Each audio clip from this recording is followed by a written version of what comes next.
Bugün kız kardeşimin bale topluluğunun baş dansçısı olarak ilk performansı var. Seni gelmeye ikna etmek pek kolay olmadı. Bu yüzden işe bir ara vermelisin. Küçüklüğümden beri senden hep Zhao Zhao hakkında hikayeler dinleyerek büyüdüm. Xia ailesinin en büyük oğlu olarak kız kardeşinle nişanımızı tamamlamak benim görevim ve sorumluluğumdur. Fakat bale sanatı hakkında yorum yapmak kesinlikle benim uzmanlık alanım değil. Düğününüz yaklaşıyor. Hala görüşmeyecek misiniz? Bunu daha ne kadar erteleyeceksin?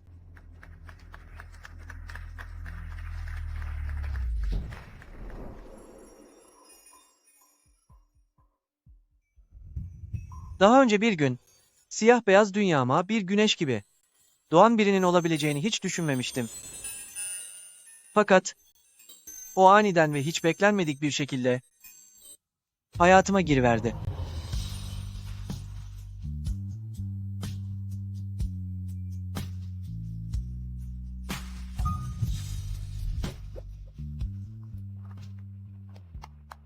Bizim Zhao Zhao'in performansı çok başarılı geçsin. Hı? Hey, sadece çiçek mi getirdin? Sanmıştım ki abim hediye olarak bana geçen gün beğendiğim o zümrüt kolyeyi hediye edecekti. Daha çocuksun. Bu kadar değerli bir hediyeyi ne yapacaksın? 22 yaşındayım. Hiç de küçük değilim. Annem ve babam Hong Konglu Z ailesinden Z Yuli'yi eşin olarak belirledi. Gelecek hafta seni Hong Kong'a götüreceğim ve resmi olarak tanışacaksınız. O vakit geldiğinde nişanlına o kolyeyi aldırırsın.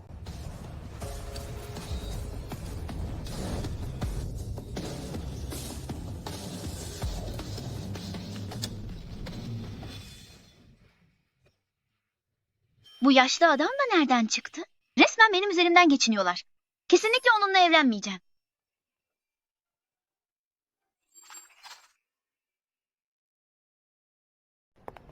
Binci, nişanlın gerçekten de Gangcheng dünyasının bir numaralı ismi olmayı hak ediyor. Seninle ilk kez tanışmak için özel bir davet düzenlemiş. Resmen üst tabaka toplanmış. Gangcheng dünyasının bir numarası olsa ne yazar? Sonuçta Shen ailesi başkentin en zengini. Ayrıca benden tam 6 yaş büyük. Tam 6 yaş. Bence annem ve babam sırf ailesinin gücüne bakıyor, lüks bir hayat uğruna kızlarını feda ediyorlar. Yaşlı bir adamla evlenmeye hiç niyetim yok. Evlenmiyor musun? Peki ne yapmayı planlıyorsun? Söylesene.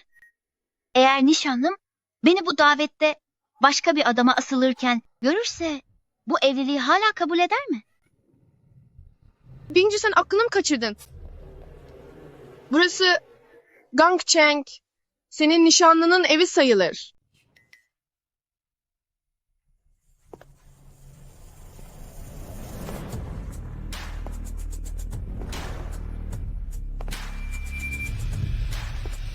İşte bu adam.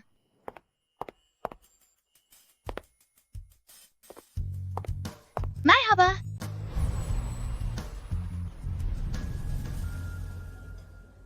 Bana çok acil yardım etmelisin. Bu gece erkek arkadaşımmış gibi davranıp ailem tarafından zorlandığım bu görücü usulü tanışmada beni kurtarabilir misin?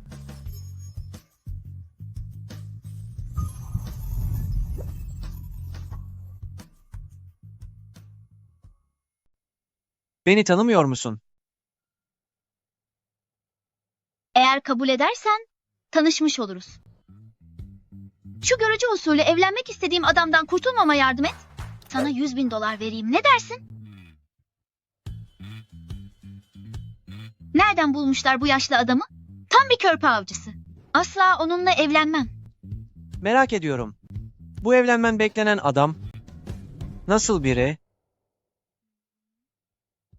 Peki, önce benimle işbirliği yap. Birkaç beraber fotoğraf çekinelim ki şu yaşlı ve çirkin nişanlım vazgeçip yoluna gitsin.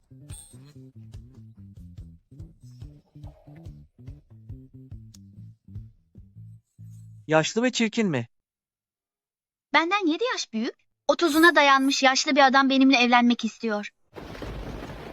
7 yaş mı? O kadar da fena değilmiş. 7 yaş mı dedin? Neredeyse 30 yaşında sayılır. Derler ki bir erkek 25'i geçti mi 60'ına merdiven dayamış demektir. Yani İşi bitmiş artık. Ya o adam sandığın kadar kötü biri değilse? Yine de evlenmem. Yüzünü bile görmediğim biriyle asla bir bağ kuramam. Ayrıca onun iyi bir adam olup olmadığını kim bilebilir? Ya ileride beni aldatır ya da bana kötü davranırsa o zaman derdimi kime anlatacağım? Peki, sen nasıl bir adamla evlenmek istersin? En azından gözüme hitap etmeli. Ama senin gibi yakışıklı ve etkileyici biri ise belki bir düşünebilirim. Bay Shi, siz ikiniz ne ara? Konuşmaya başladınız. Senin soyadın Eksiye mi? Bayan Shen. Kendimi tanıtayım. Ben Eksi Yuli. Senin nişanlın.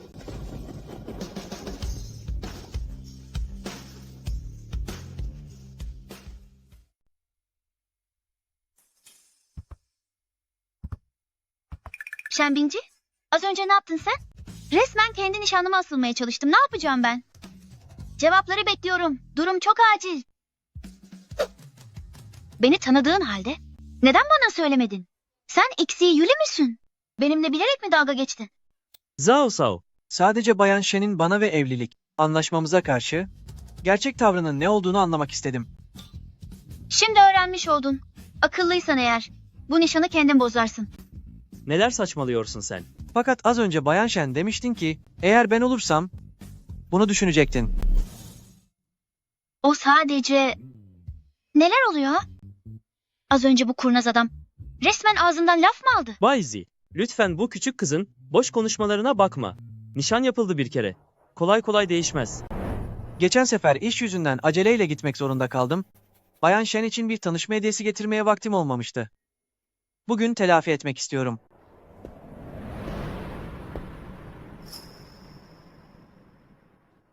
Bayan Shen.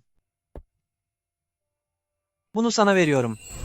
Bu benim her zaman çok beğendiğim zümrüt kolye değil mi? Abime alması için ne kadar yalvarmıştım. Ama bana hiç almamıştı. Teşekkür ederim Bayşe. Bu hediyeyi gerçekten çok sevdim. O henüz küçük. Neden ona bu kadar kıymetli bir hediye veriyorsun ki? O sevsin yeter. Demek o yüzden bana kolyeyi sormuştun. Meğerse her şey bu küçük kıza hediye hazırlamak içinmiş. Zümrüt kolyeyi gördüğünden beri bana bir kez bile bakmadı. Bayan Wen, bu kolye podyumdaki yeni modellerden biri değil mi? Abin sana gerçekten çok iyi bakıyor. Şengüe küçüklüğünden beri kayıptı. Şimdi nihayet Wen ailesi tarafından bulundu. Doğal olarak bunca yılın borcunu telafi etmeye çalışıyor. Benim için bu tarz maddi şeylerin önemi yok. Sadece anne ve babamla abimle yeniden bir arada olabildiğim için zaten çok mutluyum. Ama abim bunları bana almakta ısrar ediyor. Hatta Bacafi müzayedesindeki Avrupa Zümrüt Kolyesini bana alacağını söyledi. Ama o çok değerliydi. Ben de bu yüzden kibarca reddettim. Şengüe, gerçekten de Wen ailesiye karşı çok anlayışlısın. O Avrupa Zümrüt Kolyesini zaten Hong Kong adası Den Baixi 30 milyon dolara satın almamış mıydı? Belki de ben yanlış hatırlıyorumdur. Peki ya, Bayşe o kolyeyi ne yapmak için almış? Hala haberin yok mu? Shen ailesinden Shen Bingji ile Bai Xi nişanlandı. O kolyeyi hediye olarak ona aldı. Bu, müzayedede gördüğümüz o Bay Zi mi?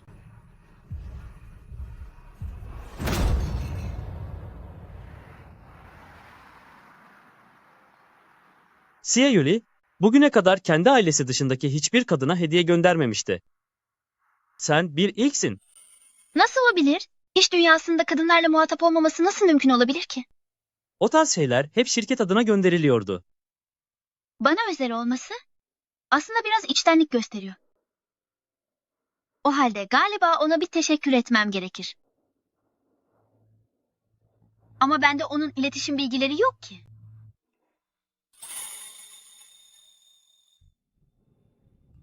Merhaba. Bayan Shen.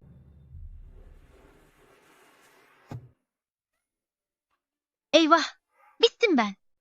Elim nasıl çarptı da bu fotoğrafı gönderdim? Tanrım, Çabuk sil şunu. Şimdi her şey tamamen bitti.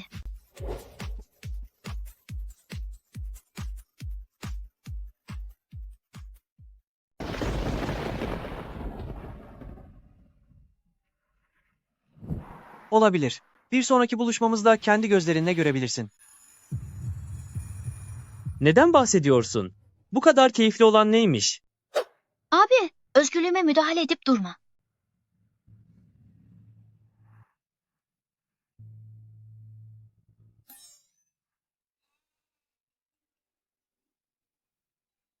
Fakat şunu eklemeliyim ki, aramızdaki ilişki henüz o kadar yakın değil. Her şeyin adım adım ilerlemesini umuyorum. Kimsenin o haline meraklı ki.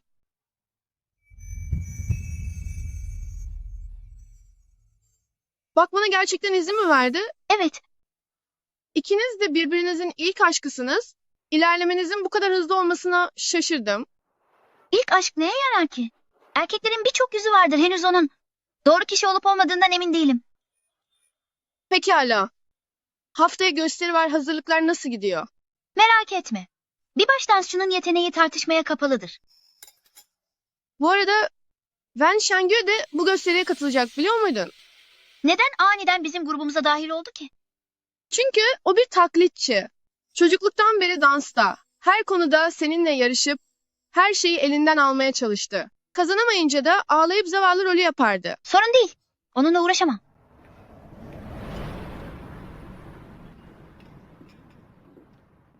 Baysi, ne büyük bir tesadüf. Bayan Shen, özellikle seni bulmaya geldim. Burada olduğumu nereden bildin? Hong Kong adası sınırları içerisinde. Benim ve Xi ailesinin bulamayacağı kimse yoktur. Sanki elinden asla kaçamazmışım gibi konuşuyorsun. Bayan Shen buraya kadar gelmişken, ona ev sahipliği yapmak benim görevim. Birazdan Bayan Shen'yi Xi ailesi malikanesine dinlenmesi için götüreceğim. Ah, gerek yok. Ben Zenning'le otelde kalabilirim. Aslında ben yalnız kalmayı tercih ederim. Aniden hatırladım, bir işim çıkmıştı, siz baş başa konuşun. Bayan Shen, bence burada kaldığın süre boyunca Xi ailesi malikanesinde kalman en doğrusu. Öncelikle bu iki tarafın büyüklerini de rahatlatacaktır. İkinci olarak, evliliğimizin yolunda olduğuna dair bir hava yaratarak her iki aile için de iyi olacaktır.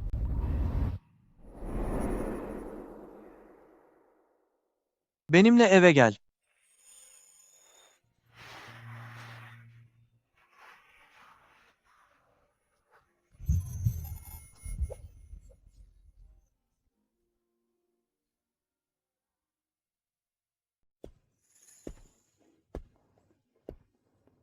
Merhaba, Bay Ziye Bey ve Bayan Shen Hanım. Hoş geldiniz Bayan Shen Hanım. Neden hepsi beni tanıyor gibi görünüyor? Evlenmeye karar verdiğimiz günün öğleden sonrasında tüm çalışanlar senin fotoğraflarını aldılar. Senin artık Xi ailesinin müstakbel hanım olduğunu biliyorlar. Ya bu teklifi reddedersem ne olacaktı?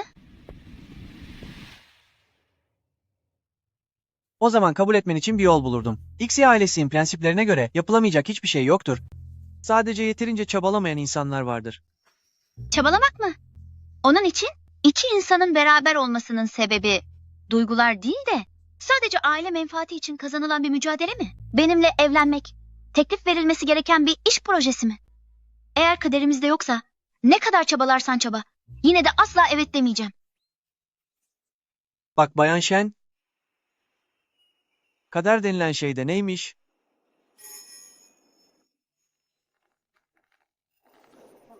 Senin gibi bir robotla konuşulmaz bile. Bu taraftan.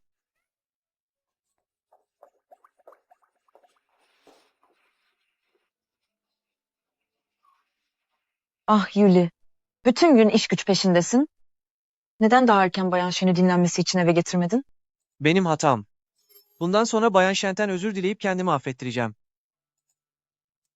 Bay Siye benimle gayet iyi ilgilendi.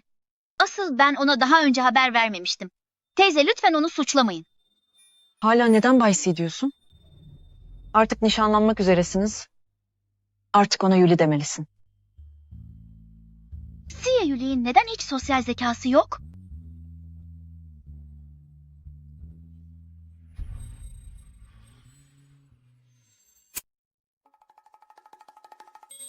Anne, Bayan Shen bütün gün çok yoruldu.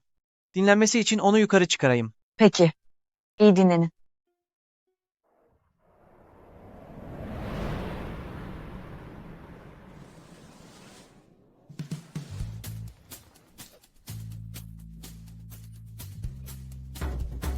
Bu kadar sert bir yatakta Ixiye Yuli nasıl uyuyabilir ki?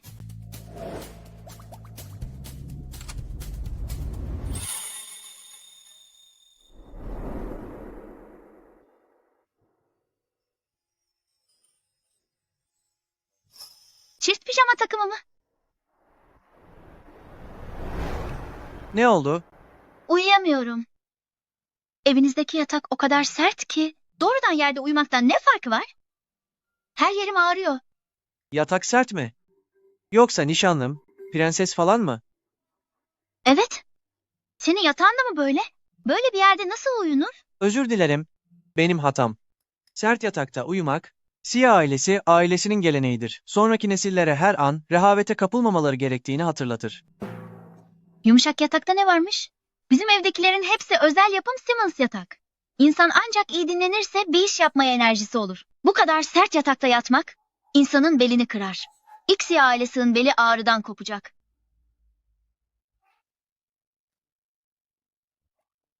Affedersin. Biraz fazla konuştum sanırım. Önemli değil.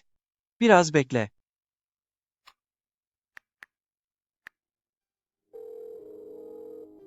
Xiujin, şimdi yeni bir yatağa ihtiyacım var. Zahmet olmazsa adamların yatağı hemen eve getirsinler. Gecenin yarısında beni bulun için mi? Aradın? Sizin o meşhur sert yataklarınızdan bizde bulunmaz. Bana son derece konforlu ve oldukça yumuşak bir yatak lazım. Koca Hong Kong adası şehrinde sadece sizin elinizde var. Yumuşak yatak mı istiyorsun? Nişanlım için.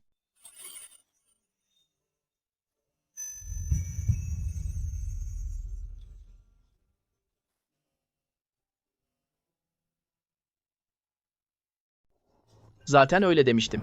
Yalnız Bay Ziye, eşini şımartmanın da bir sınırı olmalı. Alışveriş merkezi kapandı bile. Şimdi onları buraya çağırırsam beni çok kötü azarlarlar. Şöyle yapalım. Tüm çalışanlara 3 kat mesai ücreti ödeyelim. Ayrıca şu çok istediğin arsayı da sana vereceğim. Derhal bizimkilere alışveriş merkezini açtırıyorum. İkiniz keyfinizce seçebilirsiniz. Yumuşak yatak gerçekten daha rahat. Şu haline bakınca hiç de bezelye prensesine benzemiyorsun. Daha çok bir tavşan gibisin.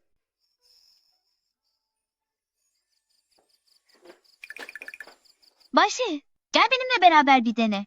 Burası o sert yataktan çok daha rahat değil mi?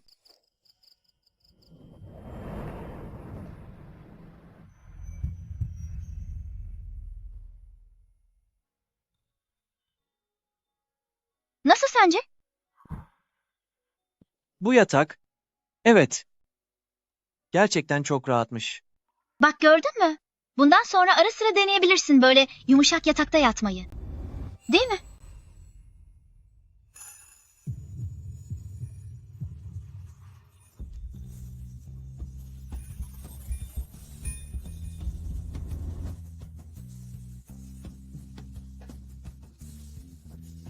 Bayan Shen, dinle, sen bu gece güzelce dinlen.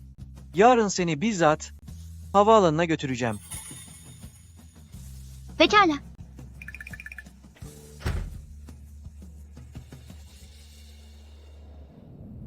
O anda kalbimde bir şeyler harekete geçmiş gibi hissettim.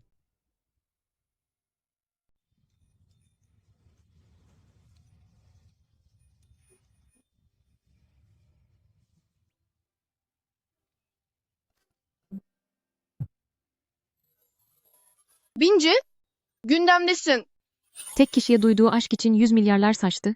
En zengin Ixiye kendine yeni birini mi buldu? Kapılar ardına kadar açık. Nişanlısı evine yatak taşıyor. Aman tanrım. Bir yatak alırken bile fotoğraflanmış mıyım? Eğer Ixiye Yule bu haberleri görürse sinirlenir mi acaba? Medyanın karşısına çıkmaktan hiçbir zaman hoşlanmazsınız. Nasıl cüret ederler? Böyle asılsız şeyler uydurmaya? Gidip onları sildireyim. Gerek yok. Bu seferkiler gerçek. Gerçek mi? Neye dayanarak? Neden herkes daha çok Shen Bingji'yi seviyor? Dans topluluğunda çocukluktan beri her konuda beni gölgesinde bıraktı. Ailesi, yetenekleri ve zekasıyla hiçbir konuda onunla boy ölçüşemiyorum. Hocalarımız bile onu daha çok seviyor. Şimdi Xi Yuli bile aynısını yapıyor. Halbuki ilk ben Yuli abiden hoşlanmıştım. Ama Shen Bingji bilerek aşkımı çaldı. Şengüe, neyin var? Kim seni üzdü? Abi, korkuyorum.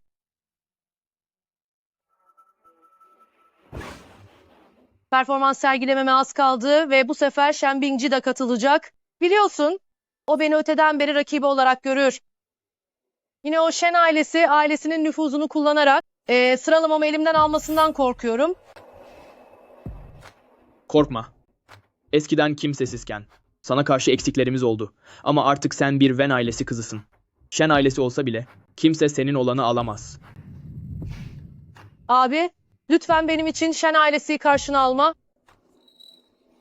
Onun yerine bana bir iyilik yapıp gösterimi izlemesi için Xiye Yuli'yi davet edebilir misin? Biliyorsun, Bay Shi'ye her zaman hayrandım üstelik. O yanımdayken Shen Bingji kesinlikle beni ezmeye cüret edemez. Merak etme. Ziye ailesiyle bir dostluğum var. Onu gösterini izlemeye kesin getireceğim. Bekle beni Shen Bingji. Yuli abi benim olacak. Bingji, yoksa Bay Xi performansını izlemeye davet mi edeceksin? Olur da o gün Wen Shengyu tekrar bir sorun çıkarmaya cüret ederse bırak Bay Xi sana arka çıksın. Onun benim işlerimle ilgilenecek vakti mi var sanki? Hem zaten pek de mühim bir mesele değil. Nasıl mühim olmaz? Geçmişte sana yaptıklarını ne çabuk unuttun. Wen Shengyue nasıl olur da o zengin züppesi Shen Bingji'ye yenilir? Burada kesinlikle bir hile var. Aynen öyle.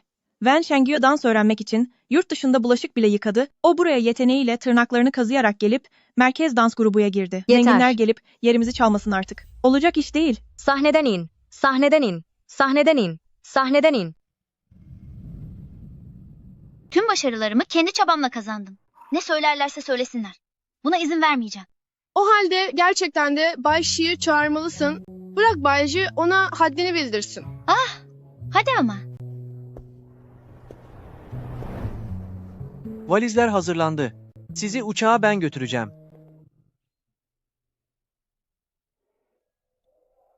Baysi, gelecek çarşamba Başkent Tiyatrosu'nda bir bale gösterim var. Vaktin olursa Kyoto'ya izlemeye gelir misin? Sayın Bay Ziye, gelecek çarşamba uluslararası bir toplantınız var. Maalesef gitmeniz mümkün görünmüyor. Üzgünüm.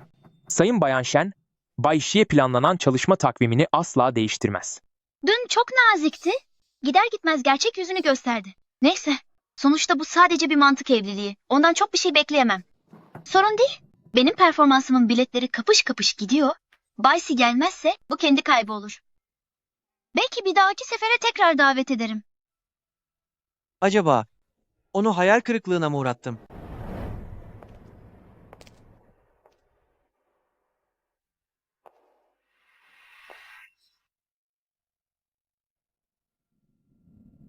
İlk adımda olmadıysa ikinci adımı atsam ne olur?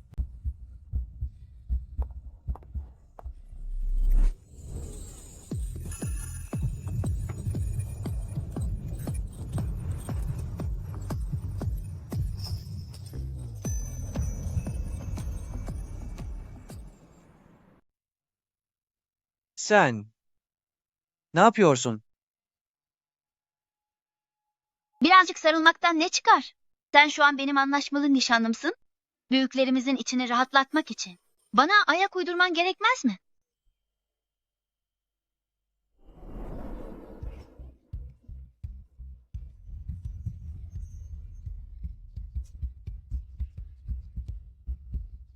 Vay canına, şimdiden pek bir cıvıklaştınız.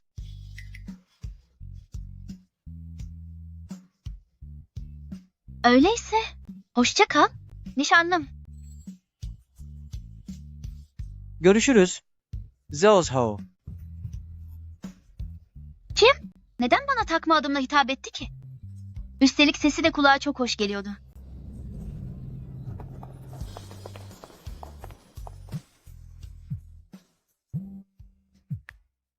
Yuli, kız kardeşim Şengüy'ün başkent tiyatrosunda bir bale gösterisi olacak. Seni hep idolü olarak gördü. Gidip ona destek olmanı istiyor. Zamanım yok. Daha vaktini bile söylemedim. Gelecek çarşamba müsait misin?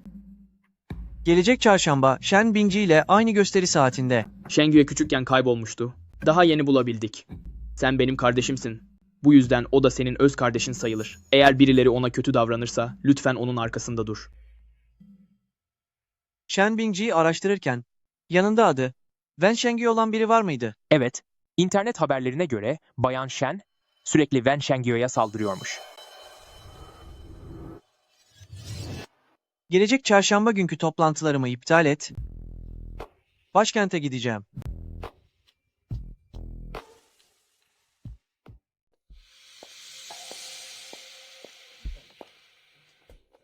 Bayan Shen, görüşmeyeli uzun zaman oldu. Görüşmememiz daha iyi. Böylece seni görüp canımı sıkmam.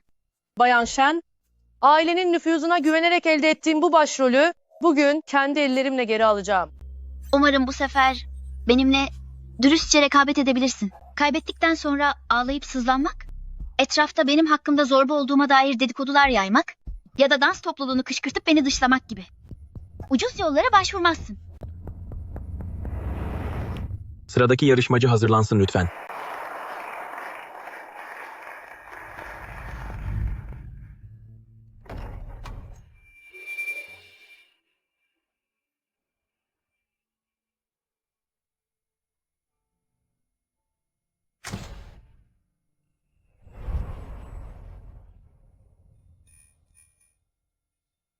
Yıllarca büyümesini izledim. Her zaman çok göz alıcıydı. Onun burada ne işi var?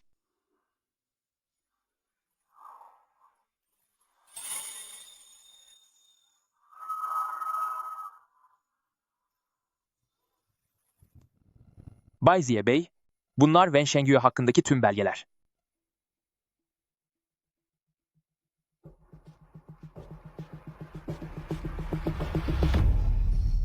Duyduğuma göre Bay Xie devasa bir çiçek buketi hazırlatmış.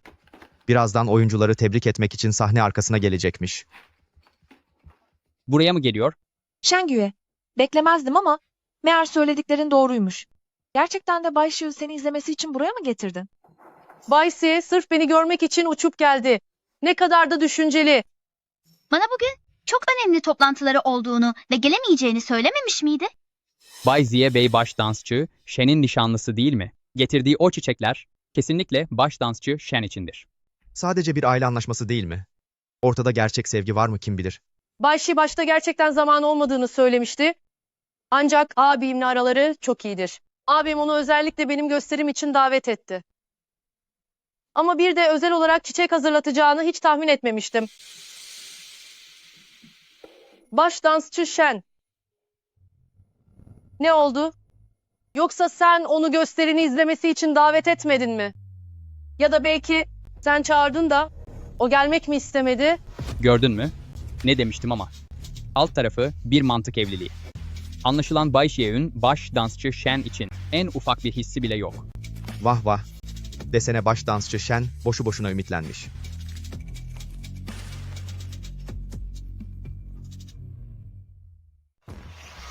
Xiu Yule, benim resmi nişanlımdır. Bunun Wen Shengyu ile ne alakası var?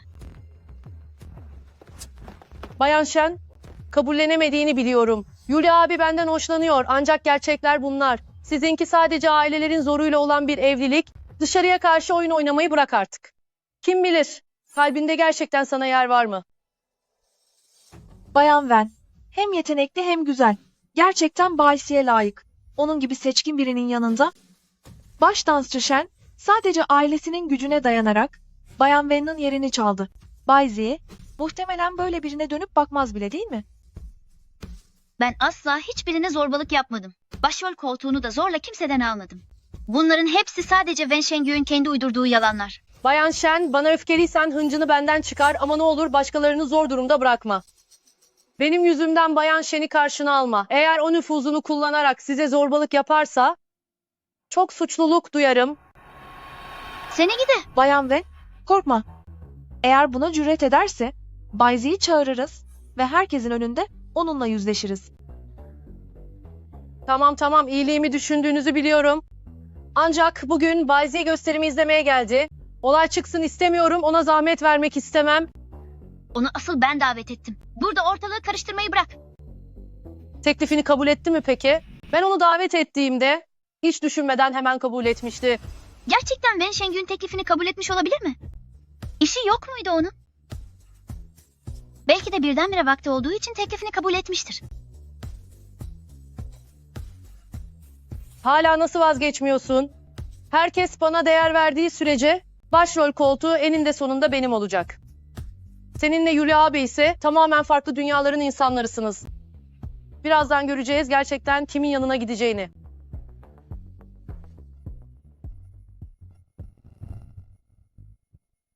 Vay canına. Bay Siye ne kadar yakışıklı.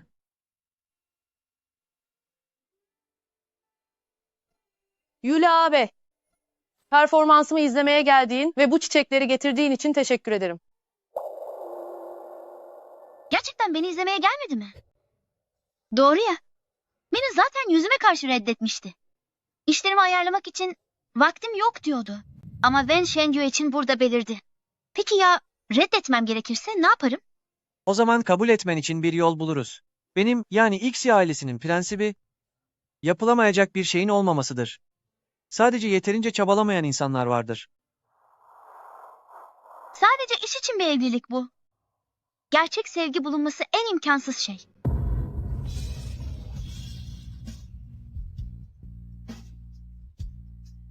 Bayan Wen, bir yanlışın var. Bu çiçekler senin için değil, bilakis nişanlım, Shen Bingji içindir. Bugün buraya gelmemin tek sebebi, başından sonuna kadar nişanlımın sahne performansını izlemekti.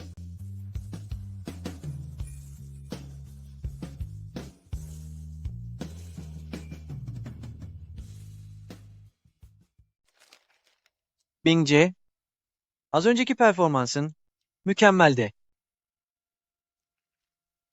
Yuli abi, bana performansımı izlemeye geleceğine dair söz vermemiş miydin? Evet, bu yüzden senin için bir hediye hazırladım. Ona ne hediye veriyorsun? Bayan Wen, lütfen bunu al. Yuli abi çok naziksiniz, gönderdiğiniz her şeyi severim. Avukat mektubumu. Bayan Wen, sosyal medyada parayla adam tutup, internette gelişigüzel saldırdınız, iftira attınız, küfürler ettiniz. Sayın Shen Bingji'nin imajını karalamanız, ciddi bir şekilde kişilik haklarını zedeledi. C grubu adına, Bayan Shen, size karşı resmen dava açacak. Bayan Wen, bu hediyeyi beğendin mi? Demek ki Shen Bingji'nin torpili olduğunu söyleyenler Bayan Wen'in tuttuğu paralı adamlarmış. Beklemezdim. Meğer böyle birisiymiş. Belki de geçmişi bile uydurmadır. Bayan Wen, sonuçta sen Wen grubunun kızısın. Hareketlerine dikkat etmelisin. Ailenin adına leke sürme. Gerçekten sahteymiş. Acındırarak sempati toplamaya çalışıyor. Hayır yapmadım. O sözleri kendi kendilerine söylediler. Benimle hiçbir ilgisi yok. Tüm kanıt zincirini zaten sundum. Şimdi hemen nişanlımdan özür dile ve tazminat öde. Yoksa Xi grubu hukuk departmanı gerekeni sonuna kadar yapacak. Seni pislik.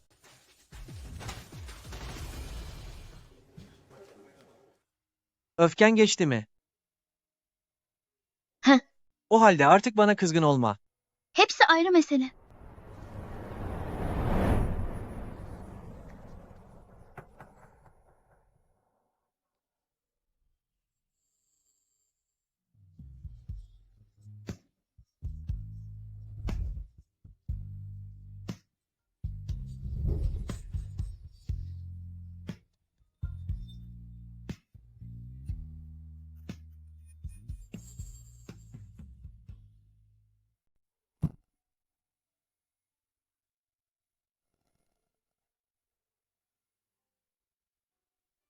Ayakkabın vurmuyorsa neden bana söylemedin? Yeni ayakkabılar alışana kadar vurup vurmadığını nereden bilebilirdim? Rahatsız hissettiğinde bunu açıkça dile getir.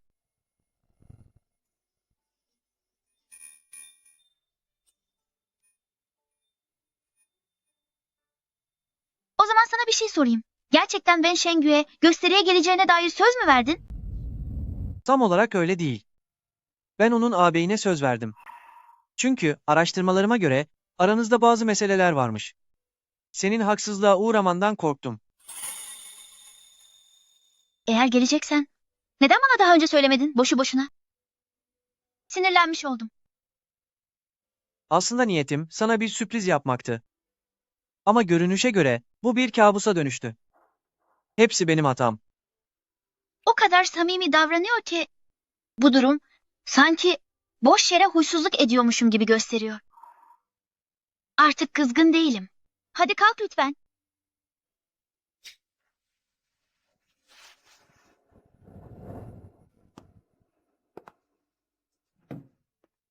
Wen Shengyun yaptıkları oldukça gizli kapaklıydı değil mi? Ağabeyim bile hiçbir kanıt bulamamıştı. Sen bunları nasıl buldun? Benim kendime has yöntemlerim var. Keşke ben de senin kadar becerikli olabilseydim. O zaman bunca zamandır bana zulmetmesine izin vermezdim. Karşı karşıya gelip çatışmaktan asla korkmam ama onun gibi arkadan iş çevirenlerden çekiniyorum. Bir dahaki sefere sana kötü davranırsa, çekinmeden karşılığını ver. Fakat attığım her adım Xie ve Shen ailelerin onurunu temsil ediyor. Düşüncesizce bir çatışmaya girmek, ailem için sorun yaratabilir. Korkma. Arkanda her zaman ben varım. Sen, Bir dahaki sefere sadece benim ismimi ver. Sıkıntı çıkmasından korkmam. Zaten kimse sorun çıkaramaz. Benim yani Xie Yuli'nin nişanlısının dışarıda boyun eğmesine gerek yok. Abi, o meseleyi asla ben yapmadım. Kesinlikle Shen Bingji, Bay Xi'ye gidip şikayet ederek beni bilerek aşağılamak istedi. Yuli genelde kadınlara pek yüz vermez. Neden bu evlilik adayına karşı bu kadar ilgili? Ondan aşağı kalır yanım yok. Eğer Bay She önce beni tanısaydı eminim aynen Shen Bingji'ye yaptığı gibi bizim Wen ailesiye de yardım ederdi. Merak etme. Abi senin Yuli'yi etkilemene kesinlikle yardım edecek. Bu konuyu çözmek için onu bir yemeğe davet edeceğim. Sen de benimle geleceksin. Teşekkür ederim abi. Shengyu'ya bugün göz kamaştırıyorsun. Kesin Bay Ziyun kalbini çalacaksın.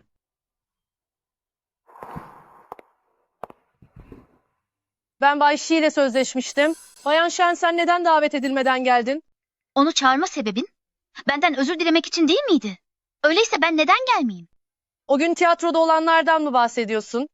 Bayan Shen, kötü bir niyetim yok. Sadece senin için üzülüyorum. Sen gerçekten Bay Shiyun o gün öne çıkıp seni savunmasını gerçekten senden hoşlandığı için mi sandın? Hoşlanıp hoşlanmaması önemli değil. Ama senin yaptığın her şeyin kanıtı kapı gibi ortada. Ne olmuş yani? Bizim Wen ailesi, Xie ailesiyle ortaklık yapıyor. Senin için bizimle arayı bozacak değil. Bayan Shen, görünen o ki sen hala Bay Shiyu hiç tanıyamamışsın. Onun için her zaman önce kendi çıkarları gelir. Aksi halde seninle evlenmeyi asla seçmezdi. Bayan Shen, abi biraz dobra konuşur, kusuruna bakma artık. Gerçi söyledikleri doğru. Eğer sen Shen ailesinin 3. hanımefendisi olmasaydın, onun senin gibi şımarık ve huysuz bir zengin kızıyla ne işi olurdu? Onun sana ilgisi sırf aradaki anlaşma yüzünden seni sadece idare ediyor. Ve her istediğini yapıyor. O öyle biri değil. Bizim aramızdaki ilişki de senin anlattığın gibi bir şey değil. Bayan Shen seni kırdıysam eğer lütfen hoş gör. Sonuçta insanların Shen ailesi 3. hanımefendisinin böyle bir edepsiz gibi insanlara zorbalık yaptığını bilmesini herhalde Shen ailesi hiç istemezdi değil mi? Yine aynı şeyi yapıyor. Wen Shengyu'ya nasılsa kavga çıkarmak istemediğimi bilip beni böyle ezmeye çalışıyor. Korkma, ben her zaman yanındayım.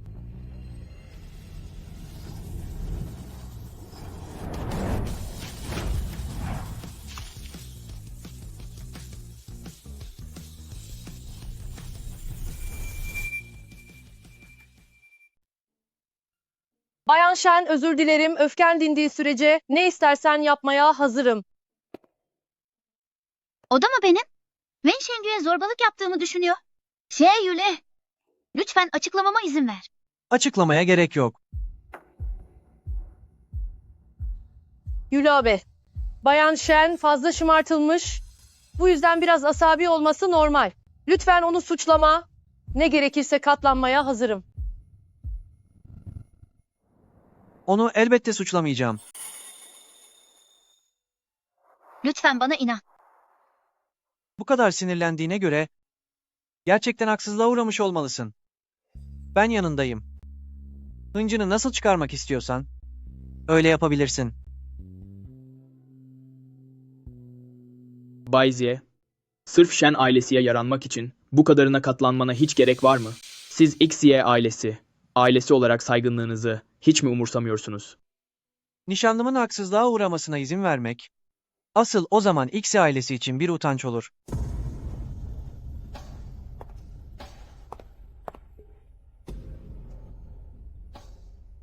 Gül abi lütfen sinirlenme. Bayan Shen beni affetsin ya da affetmesin. Biz Wen ailesi olarak her zaman senin en iyi ortağın olmaya hazırız. Madem Bingci seni affetmedi, demek ki Bayan Wen yeterince samimiyetle özür dilemeye hazır değilsin. O halde mahkemede görüşürüz.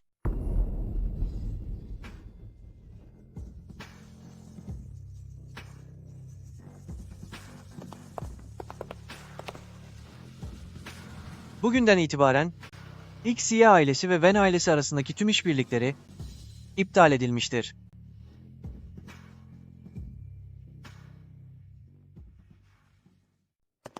Bugün bana güvendiğin için teşekkür ederim. Bu benim görevimde. Nedenini hiç sormadan gerçekten bana inanıyor musun? Hissedebiliyorum. Sen Wen Shengyu'nun anlattığı gibi biri değilsin.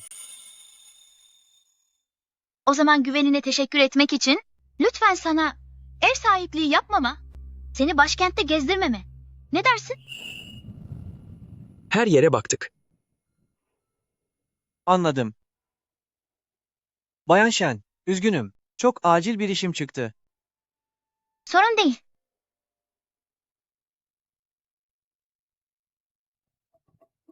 Bay Ziye, tam yarım aydır hiç dinlenmediniz. O suçlu er ya da geç yakalanacak. Lütfen sağlığınıza dikkat edin. Bu konu çözülmeden rahat edemem.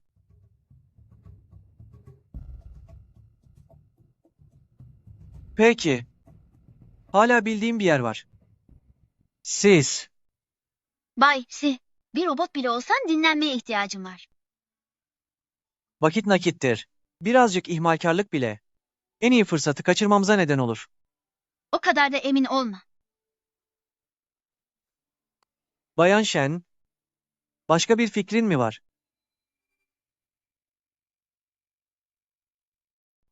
Sanki birini mi arıyorsun? Evet. Her gün böyle aşırı titiz davranırsan, o kişi ortaya çıkmaya nasıl cesaret etsin? Sadece benimle güzelce eğlenmelisin. Senin gevşediğini fark ettiğinde, ona biraz nefes alma şansı verirsin. Belki o zaman kimliğini açık eder. Nasıl eğleneceğiz? Bu çok basit değil mi? Küçüklüğünde nasıl oynuyorsan şimdi de öyle yapacağız. Küçükken, derslerim dışında sadece şirket işlerini öğrendim. Pek oyun oynamadım. Baysi, o zaman bu konuda senin öğretmenin ben sayılırım. Merak etme, sana öğreteceğim.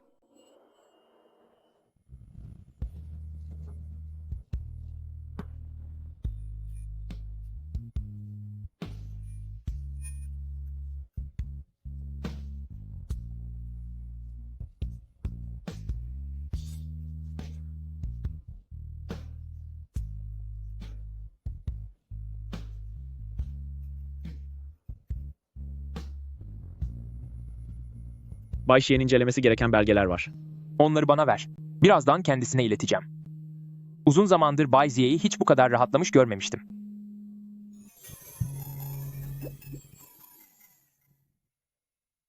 En zengin Xie, 100 milyar dolarlık işlerini bir kenara bıraktı ve nişanlısıyla deniz kenarında romantik bir gece geçirdi. Bay Ziye, bu sefer haberi yayından kaldıralım mı? Kaldırın. Ona bir miktar para ver. Fotoğrafları satın al. Kaldıralım mı? Olumsuz bir etkisinden mi korkuyorsunuz? Hayır, kişisel koleksiyonum için. Emredersiniz.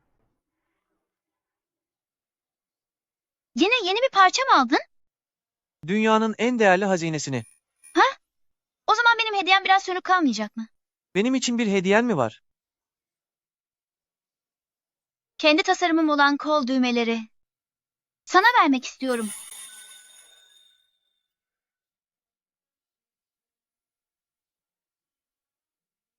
Acaba Bayan Shen onları takmama yardım eder mi? Tabii ki.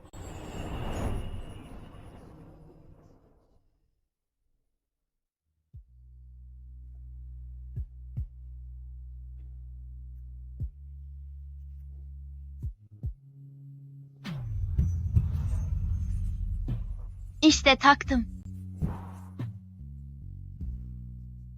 Yalnız bugünkü takım elbisenin stiline pek uymadı gibi. Bence çok yakıştı.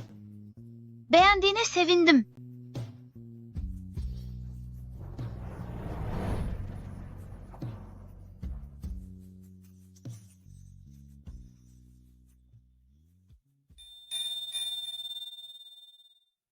Bu bana mı? Elbette. Şu an sadece ikimiz varız. Kimseye mutlu çift rolü yapmamıza gerek yok. Neden bana hala bu kadar iyi davranıyor? Kızlar için sık sık karides ayıklar mısın? Bu bir ilk. Şu anda gerek yok ki. Kime neyi kanıtlamaya çalışıyor? Seninle ilgilenmek istiyorum. Bunun için bir sebebe ihtiyacım yok. Bu durum artık mantık evliliği yükümlülüklerinin ötesine geçti. O beni gerçekten seviyor.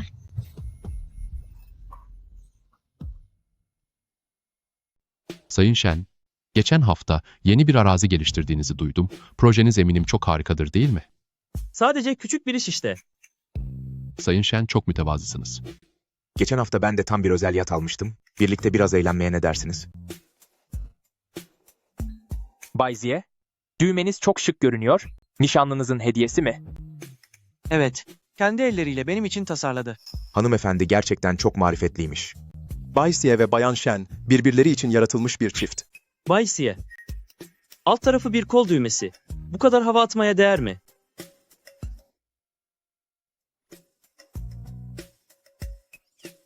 Sende var mı? Ben onun ağabeyiyim. Bana çok daha fazla şey gönderir.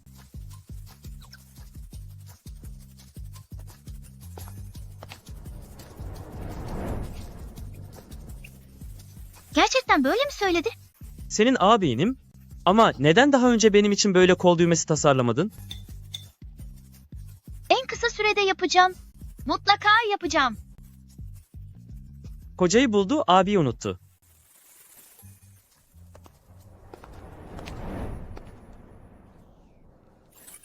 Doğrusu verdiğim hediyeye bu kadar değer vereceğini hiç düşünmemiştim.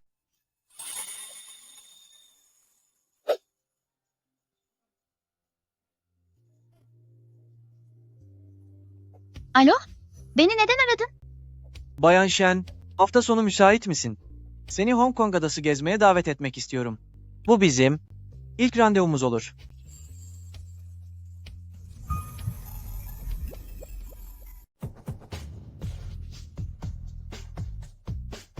Yavaş ol. Şerefe. Demek bahsettiğin randevu bir yat turuydu. Geçen sefer beni sahile götürdüğünde çok eğlendiğini görmüştüm diye düşündüm ki denize açılmayı sevebilirsin. Buna bayıldım. Uzun zamandır denize açılmamıştım. Annem ve babam tehlikeli olur diye endişeleniyorlar. Sen davet etmemiş olsaydın kesinlikle gelmeme izin vermezlerdi. Merak etme. Burası oldukça güvenli. Bay Siye, bir haber var.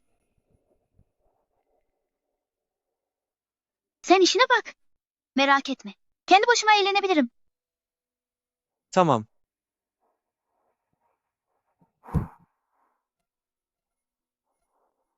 Bingci, için rahat olsun. İşim biter bitmez en kısa sürede yanına döneceğim. Tamam.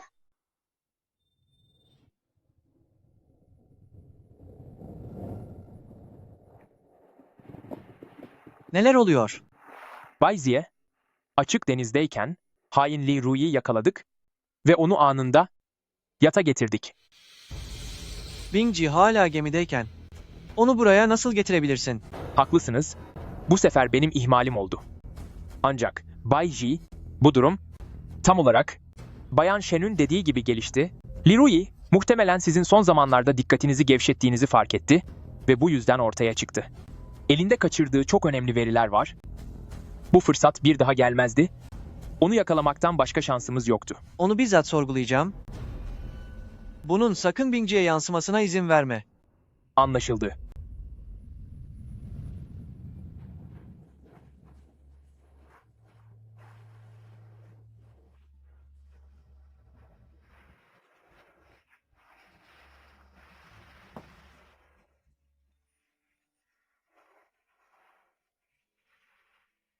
İsi Yule. Herkes nereye gitti?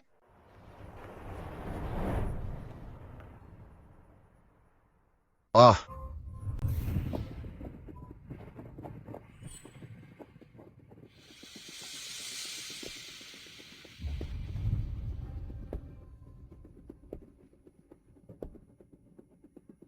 O verileri teslim edersen seni bağışlayabilirim.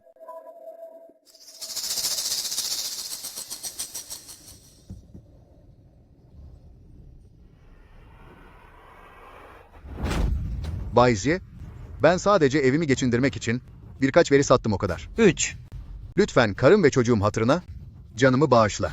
2, 1. Bay Zi, Bu gerçekten benim tanıdığım Ixiye Yuli mi? Kim var orada?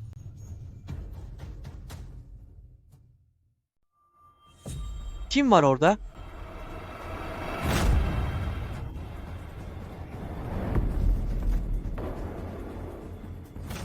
Dikkatlice bak.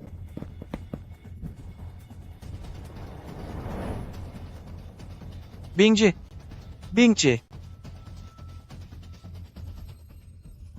Duydun mu? Eğer gitmesini istemiyorsan 50 milyon dolar fidye getireceksin. Tek bir kuruş bile eksik olmasın. Polisi arama, 1 saat içinde gelmezsen onun işini bitiririm. Bana zarar verme. Bana kıyma. Bingji. Bingji. Uyan lütfen. Hemen hastaneye. Doktor. Nesi var? Durumu nasıl? Bayan Shen'in sağlığında bir sorun yok. Hala uyanmaması, geçirdiği şoktan kaynaklanıyor olabilir.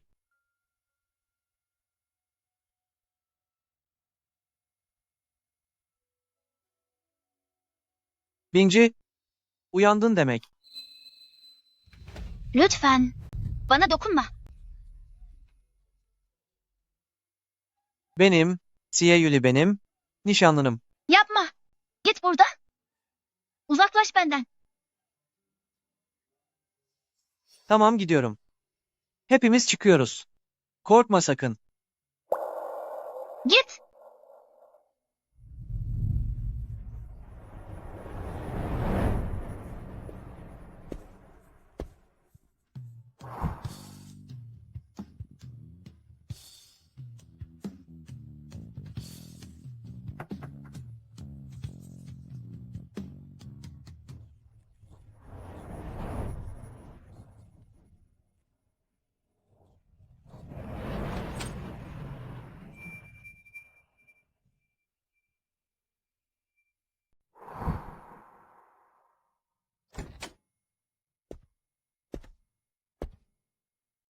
Doktor sakinleştirici bazı ilaçlar verdi. Onları içersen daha iyi hissedersin.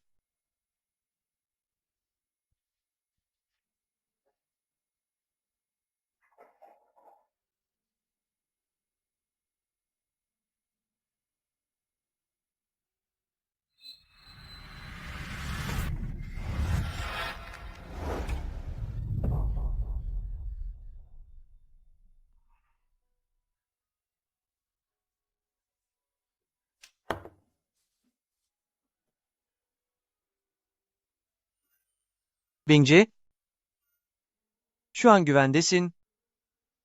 Kimse sana zarar veremeyecek. Seni ben koruyacağım.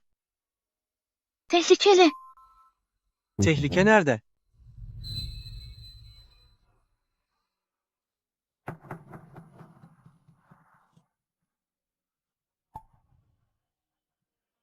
Sana asla bedelini ödetmeyeceğim.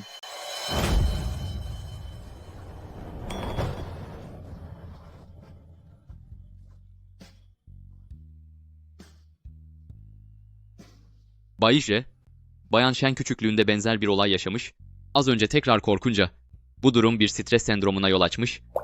Bu yüzden herhangi biriyle temas kurmaktan korkuyor. Bu duyguyu çok iyi bilirim. Onunla yakından ilgilen.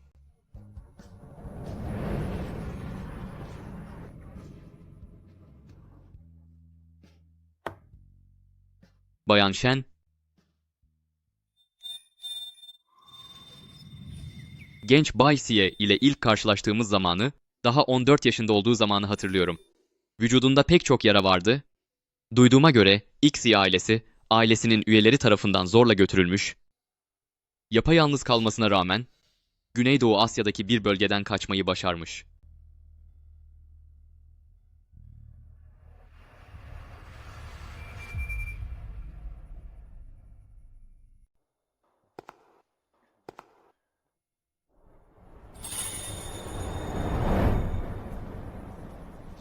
Özür dilerim.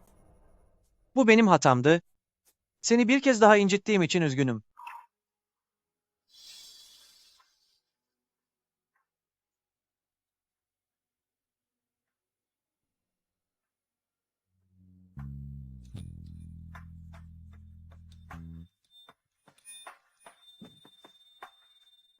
Kendi başıma yavaş yavaş düzeleceğim.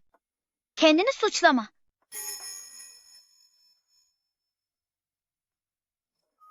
Bana biraz çocukluğundan bahseder misin?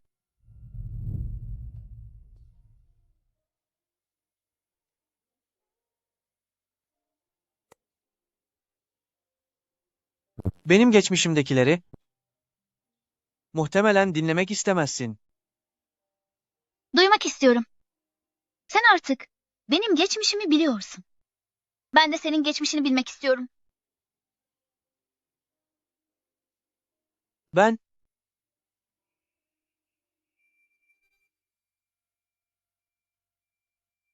küçüklüğümde Xi ailesinin yan kollarından miras kavgası çıktı. Onlar tatil bahanesiyle beni kandırarak Güneydoğu Asya'da bir bölgeye götürdüler. Seni kullanarak Xi ailesiye şantaj mı yapmak istediler? Tek istedikleri para değildi. Asıl amaçları beni sonsuza dek ortadan kaldırmaktı. Kimseyle iletişim kuramıyordum. Daha sonra bir fırsat bulup bir bekçiye rüşvet vererek oradan kaçmaya çalıştım. Peki seni bıraktı mı? Bana ihanet etti. O zaman nasıl kurtuldun? Tam onlar beni cezalandıracakları sırada. Ne kadar da korkutucu. Belki de kaderim henüz yazılmamıştı.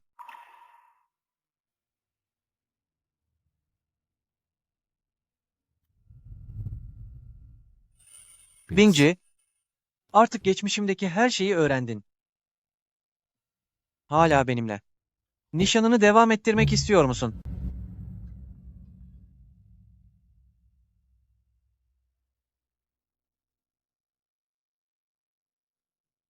Evet. Seni eve götüreyim.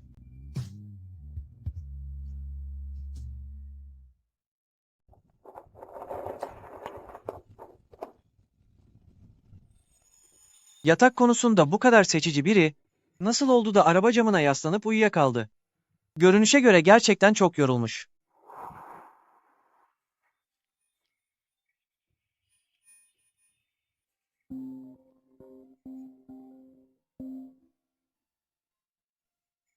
Xie Yuli, Zhao Shaoyi, nasıl böyle mi koruyorsun?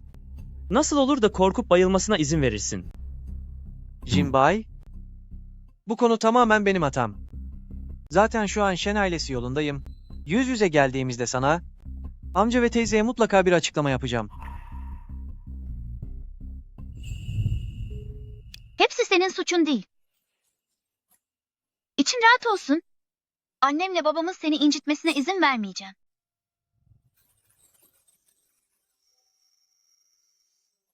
Hı hı.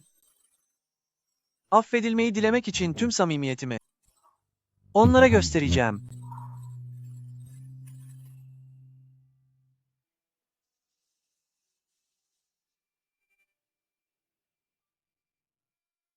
El bebek gül bebek büyüttüğüm 20 yıllık kızım önceden adeta ışıl ışıl parlıyordu.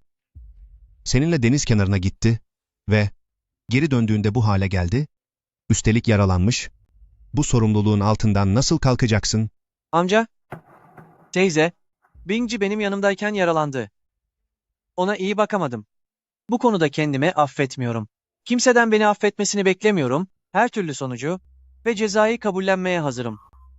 Ben ve Xie ailesi, Bayan Shen'in uğradığı bu zararı telafi etmek için elimizden geleni yapacağız.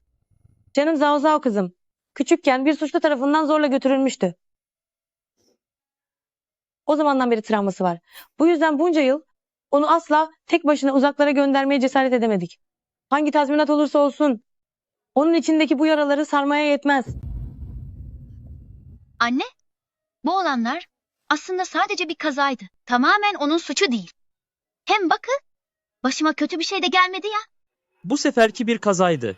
Ya bir dahaki sefere ne olacak? Yuli, seninle dost olsak da Zhao Zhao'yu sana teslim etmemin sebebi güvenilir olmandı. Onun bizim için koruyabileceğini düşünmüştük. Ama bu sefer onu tehlikeye attın. Bence aranızdaki bu evlilik meselesini tekrar düşünmeliyiz. Abi, bu evlilik kararını veren de sizsiniz. Şimdi vazgeçmek isteyen de yine sizsiniz. Kendi evliliğim hakkında hiç mi fikir belirtemem? Zhao Zhao, annen ağlamaktan perişan oldu. Hadi git de kendini toparlamasına yardım et. Neden beni bilerek uzaklaştırmaya çalışıyorsun? Olmaz. Evliliğim konuşulurken ben de burada olmalıyım. Sözümü dinle.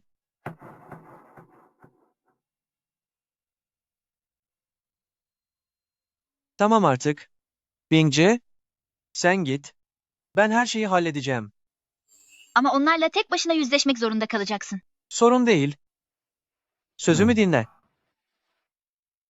Peki?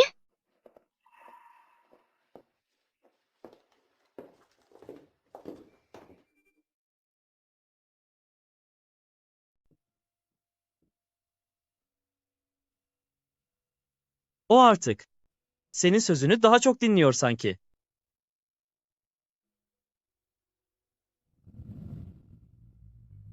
Amca.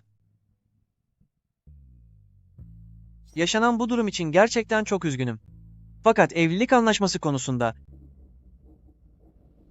asla geri adım atmayacağım. Kızımın illaki sizin ailenize gelin gelmesi gerekmiyor. Amca, Bingci'nin geçmişte yaşadığı o ağır travmadan haberdarım. Bu son kaza onu bir kez daha yaraladı. Bunun para ile telafi edilemeyeceğinin farkındayım. Ancak para benim ciddiyetimin göstergesidir. Evlilik öncesi sözleşmesi imzalamaya hazırım.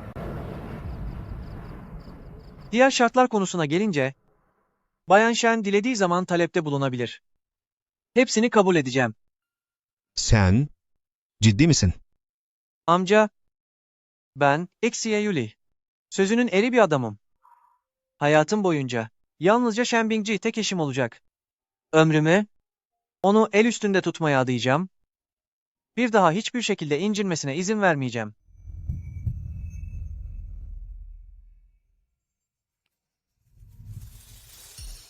Yuli, bu niyetin bile benim için yeterli. O zaman Zhao Zhao'yu sana emanet ediyorum. Pekala.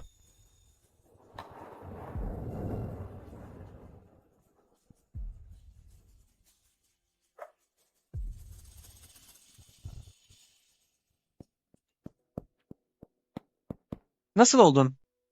Hala bir rahatsızlığın var mı? Otur da konuşalım. Neler konuştunuz? Annem ve babam hiçbir şey söylemedi. Sana sormamı istediler. Evlilik anlaşması eskisi gibi devam ediyor. İyi bari.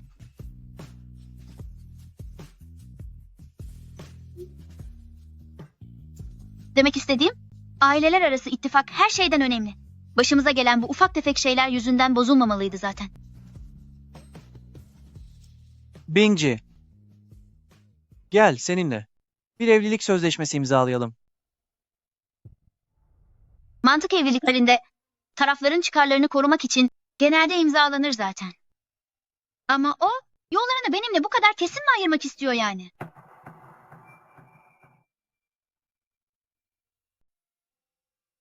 Bu avukatıma önceden hazırlattığım evlilik sözleşmesi. Herhangi bir sorun var mı bak istersen?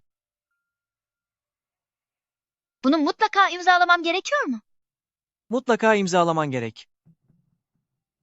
Aslında şöyle düşünüyorum. Eğer iki kişi birbirini gerçekten seviyorsa, böyle soğuk belgelere ihtiyaç duyulmaz. Sana katılmıyorum. Aşk göz açıp kapayıncaya kadar değişebilir. Yasal geçerliliği olan bir evlilik sözleşmesi, uzun vadeli bir evliliğin en büyük güvencesidir. Ama biz evleniyoruz. Ortaklık kurmuyoruz. Bazı farklılıklar olsa da, aslında ikisi de aynı şeydir. Neyse, sana bir şey anlatmak mümkün değil. Pekala, imzalıyorum.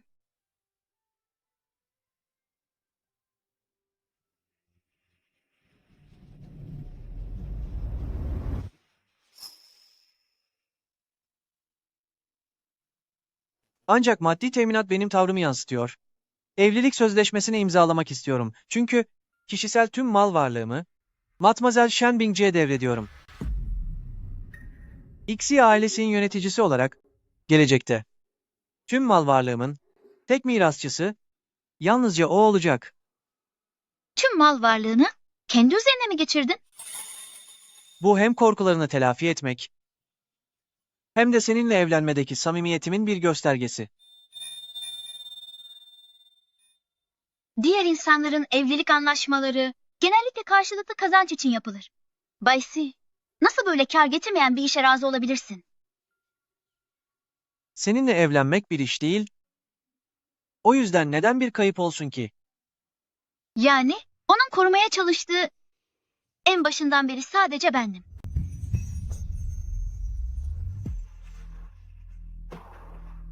O zaman ortaklığımız kutlu olsun.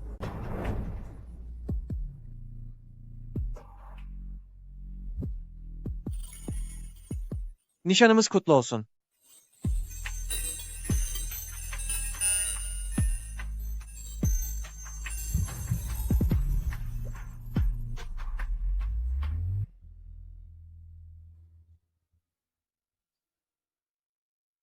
Bingci, Yuli, siz evlilik sözleşmesine kendi isimlerinizi imzalayın. Bugünden itibaren artık siz birbirinizin en önemli insanı oldunuz.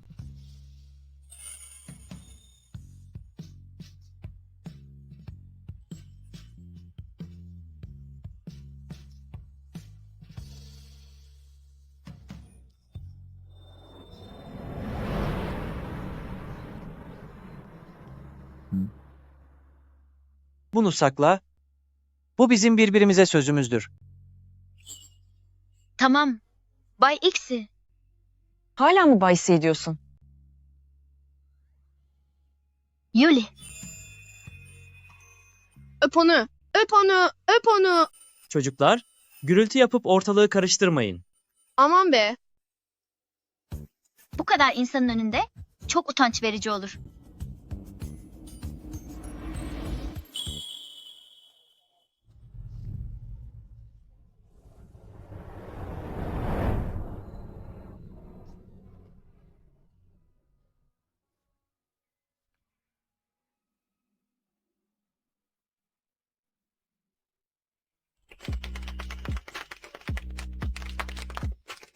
Yuli, benim Zhao Zhao ayağım sana emanet. Bana verdiğin sözü sakın unutma. Lütfen içiniz rahat olsun efendim. Bingji'ye çok iyi bakacağıma söz veriyorum. Yuli, korkutup durma. Senin bu kızın var ya, başkalarına kötü davranmazsa o bile yeter. Anne, hiç de bile. Karıdan çekinmekte ne korkulacak şey var? Karı sözü dinlersen, işlerin rast gider. Aynen benim gibi. Çocukların önünde ne biçim konuşuyorsun öyle? Binci, eğer Ali ileride seni üzerse hemen bana söyle. Senin adına ona haddini bildiririm. Teşekkür ederim anne.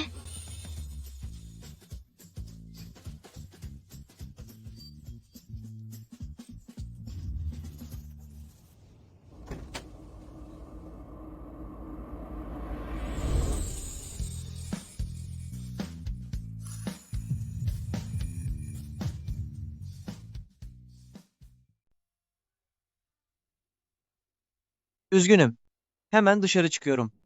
Göreceğini gördün. Şimdi öylece gidiyor musun? Ben aslında pek bir şey görmedim. Yine de bakmış oldun, mağdur olan benim.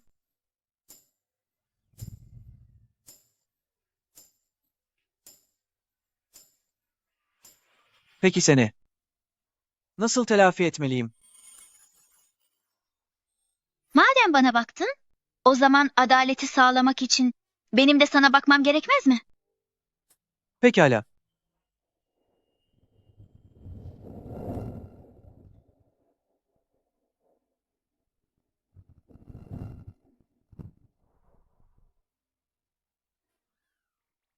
Sadece şaka yapıyordum. Sen üzerine değiştir, ben kendim dışarı çıkarım.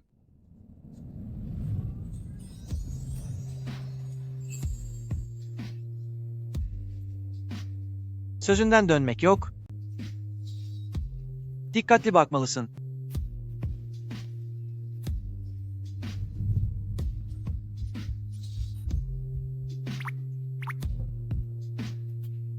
Fotoğraflardakinden çok daha iyi görünüyor.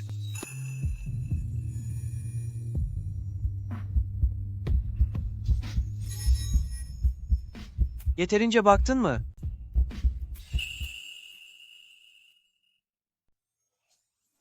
Bakışın bitti mi? Çabuk, arkana dön.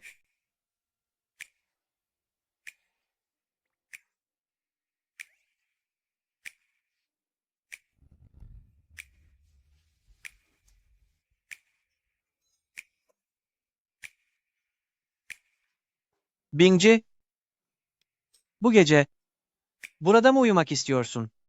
Yoksa yan odada mı? Bu adam yatağı bile değiştirmiş. Galiba beni kalmaya davet ediyor. Yatak da oldukça yumuşakmış. Burada uyuyacağım.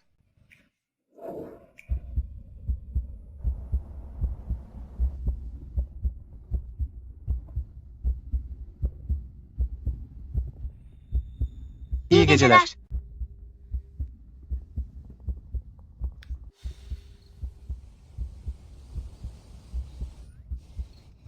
Gerçekten de öylece uyuyakaldı. Madem öyle, beni neden kalmaya davet etti ki? Az önce resmen beni etkilemeye çalışıyordu.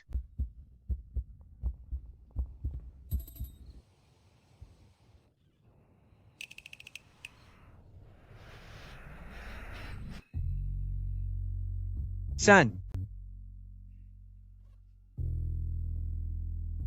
Neden yaptın bunu? Kendi nişanlımı öpmek için bir sebebe mi ihtiyacım var? Gerek yok.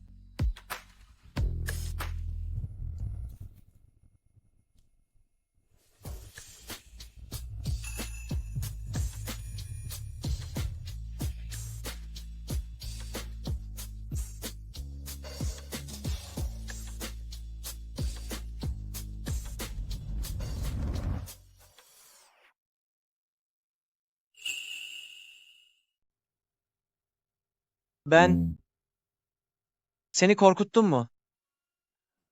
Ben. Sorun değil. Önümüzde daha çok vakit var. Acele etmeyelim.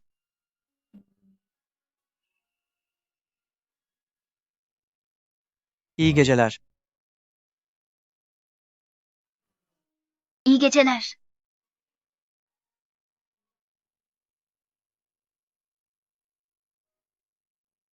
Gerçekten o kadar ürkek mi görünüyorum? Yoksa yaşı mı geçti? Gücü mü kalmadı yoksa?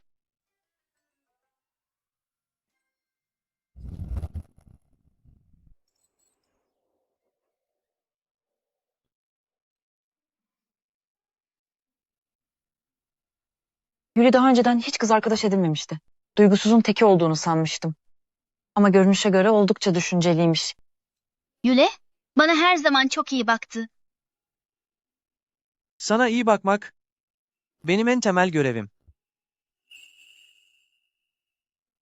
Daha önce bir bilgiye gitmiştim. İlişkiniz için uğur getirsin diye tılsım yaptırmıştım. Şimdi doğamı gerçekleştirme vakti. İkiniz tılsımı bana verin. Onları sınağa geri götüreceğim. Ne tılsımı? Binci, almadın mı? Siz Hong Kong adasıya gitmeden hemen önce evine birini gönderip teslim ettirmiştim. Onlar mutluluğunuz, uyumunuz ve ömür boyu sürecek beraberliğiniz içindi. Onları sakın kaybetmiş olma. Bu hiç uğurlu olmaz. Şimdi yandım. Nasıl olur da? Hiç hatırlamam.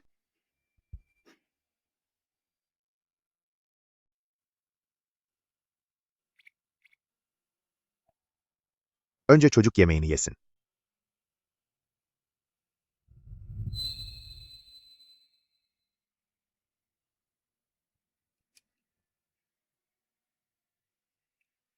Anne, Efendim, şu tılsımım vardı ya, nereye koyduğumu hatırlamıyorum. Gidince bir bakayım. sen ona her zaman gözün gibi bakıp yanında taşırdın. Böylesine önemli bir şeyi nasıl bulamazsın? Hadi git ve hemen ara. Binci, peki ya senin?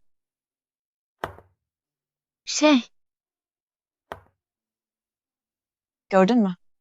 Binci her zamanki gibi daha dikkatli. Hemen bul da getir bana. Peki. Anladım. Anne. Hadi yemeğini ye. Birazdan soğuyacak.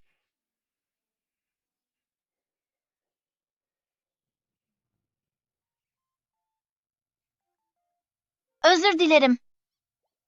Ben sadece nereye koyduğumu unutmuşum. Gidip bakacağım. Kesin bulurum. Sen o tılsıma. Hiç bakmadın mı?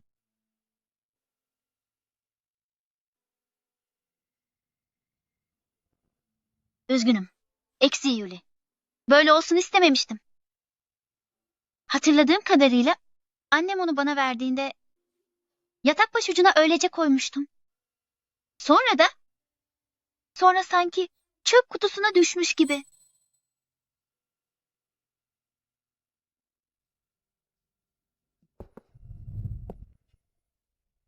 İstersen gidip bir tane daha alalım. Hatta 10 tane alabiliriz. Boş ver. Kaybolduysa kaybolmuştur. Bana kızdın mı? Abi, sence ekşi Yuli fazla mı katı? Gidip bir tane daha alacağımı söylememe rağmen hala bu kadar öfkeli. Siz ikiniz gerçekten alemsiniz. Ama evlilik tılsımı denilen şey sadece bir prosedür değil mi? O kadar önemli mi gerçekten? Şekilciliğe bu kadar önem verdiğine göre kurallarla mı nişanlanıyor yoksa benimle mi? Yoksa aklı fikri sadece aile menfaatlerinde mi? Benimle sırf bu yüzden mi birleşti? Elbette. O sonuçta İze Yuli. Bir şeyi kafasına koydu mu, elinden gelenin en iyisini yapmak için var gücüyle uğraşır. Onun için her bir olayın uygulanması gereken ideal bir prosedürü vardır. Sen onun işleyişini bozdun. Haliyle sistemi kilitlendi tabii.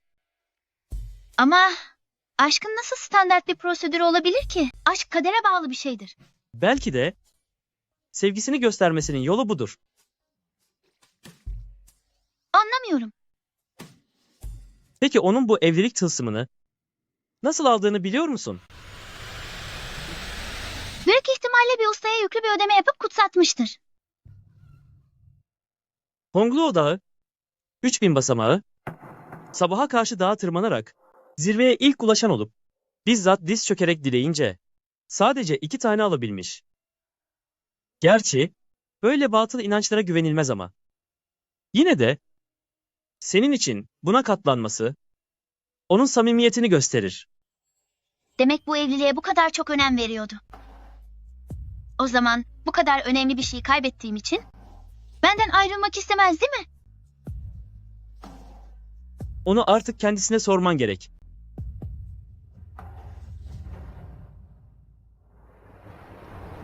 Arka arkaya ondan fazla el kaybetmek senin gibi birine, yani X'ye Yuli'ye hiç yakışmıyor.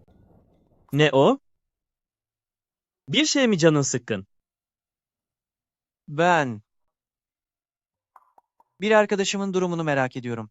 Öyle mi? Arkadaşının. Neyi varmış? Nişanlısı için özenle. Bir nişan hediyesi almış.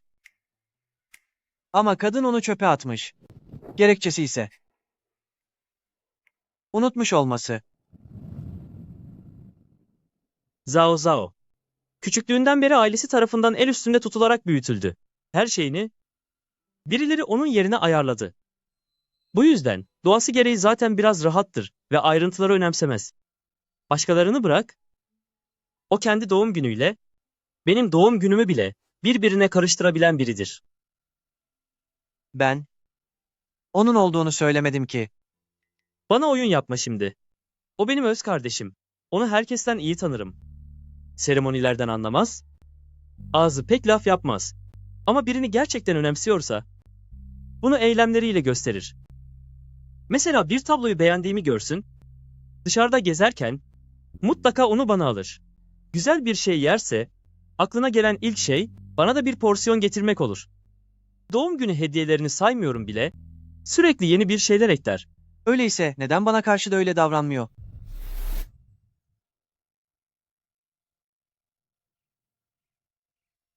Kolundaki kol düğmesindeki bu yakut var ya, onu yıllar önce bir müzayededen almıştı. Üstüne ne kadar titrerdi anlatamam. Hep onu, işlemek için en kusursuz anı beklediğini söylerdi. Sana hediye edebilmek için.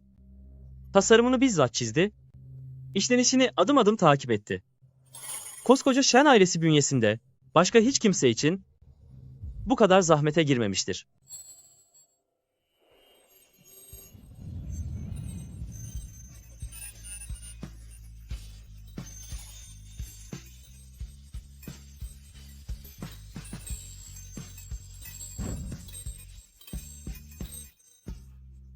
Demek kalbinde.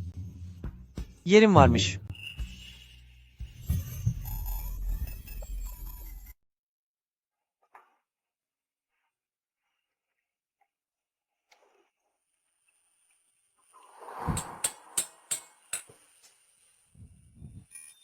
Özür dilerim.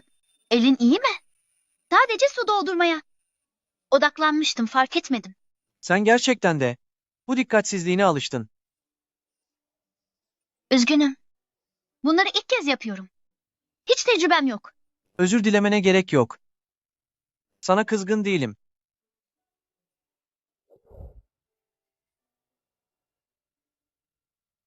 Ben de ilk kez bir evlilik tılsımı alıyorum. Bu kadar değerli olduğunu bilmiyordum. Sadece sıradan bir prosedür olduğunu sanıyordum. Sıradan bir prosedür mü?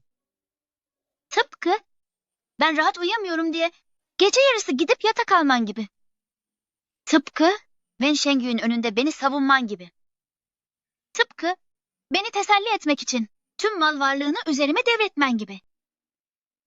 Eğer nişanlandığın kişi ben olmasaydım, bunların hepsini yine de yapar mıydın? Ben bunu hiç düşünmemiştim. Senin olmadığın bir ihtimal yok. Ama bunları sadece bir prosedür olduğu için yapmadım.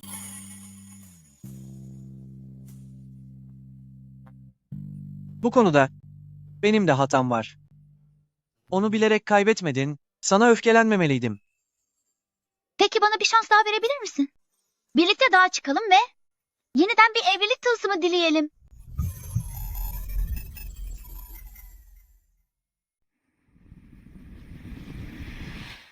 Tamam. Bu yemekleri ellerimle yaptım. Kendimi sana affettirmek istiyordum. Önce bir tadına bak.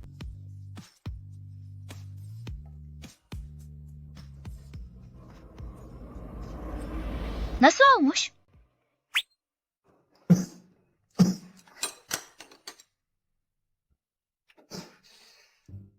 Tadı gayet iyi. Benim hatam, sana söylemeye fırsatım olmadı. Acı yiyemiyorum. Görünüşe göre senin hakkındaki bilgim hala çok az. Biz bu şekilde zorla birbirimize bağlandık. Acaba gelecekte daha böyle pek çok şey yaşayacak mıyız? Sen her şeyi mükemmel planlıyorsun. Tıpkı asla hata yapmayan bir robot gibisin. Bense sadece sakar. Hedefinin neresi olduğunu bilmeyen bir yolcuyum.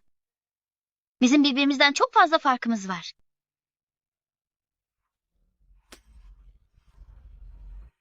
Önemli değil, Bingci. Hala önümüzde çok uzun bir zaman var. Zamanla buna alışacağım.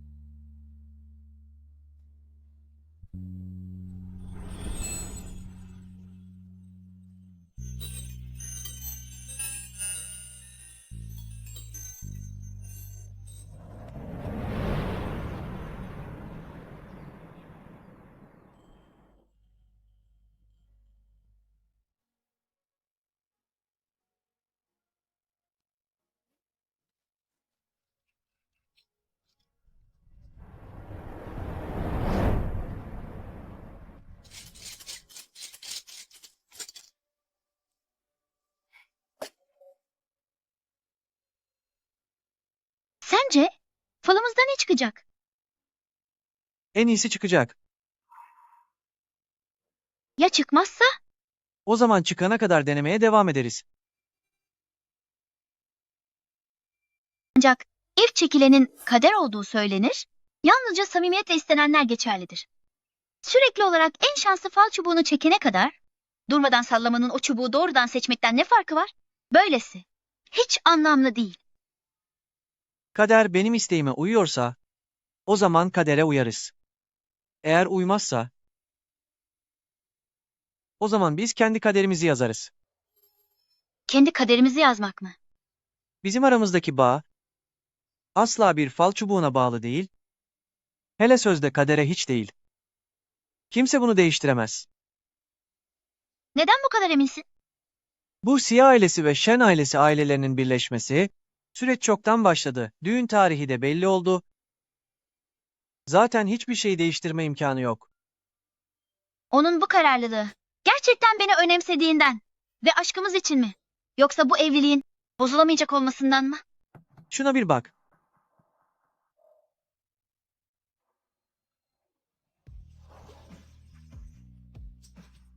Resmen alın yazısı.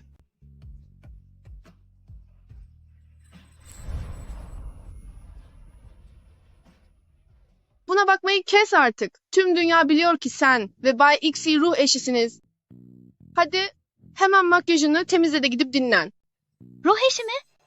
Gökyüzü bizi birleştirmiş olmasa bile Ixia ailesi ve Shen ailesi arasındaki bu anlaşma bozulmadığı sürece muhtemelen bunu o da takmayacaktır.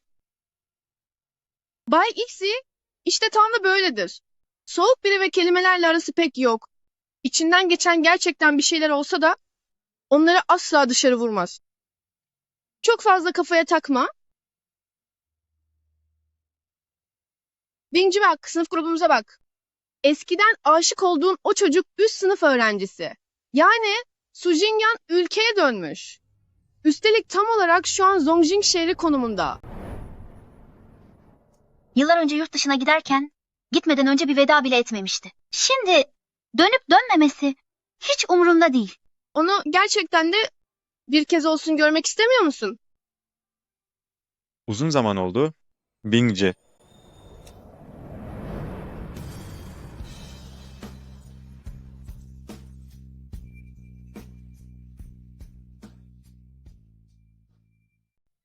Üst sınıf öğrencisi? Ben dışarıda seni bekleyeceğim. Siz rahatça konuşun. Ne büyük tesadüf. Üst sınıf öğrencisi. Pek sayılmaz. Duydum ki bugün bir gösterim varmış. Seni izlemek için özellikle geldim.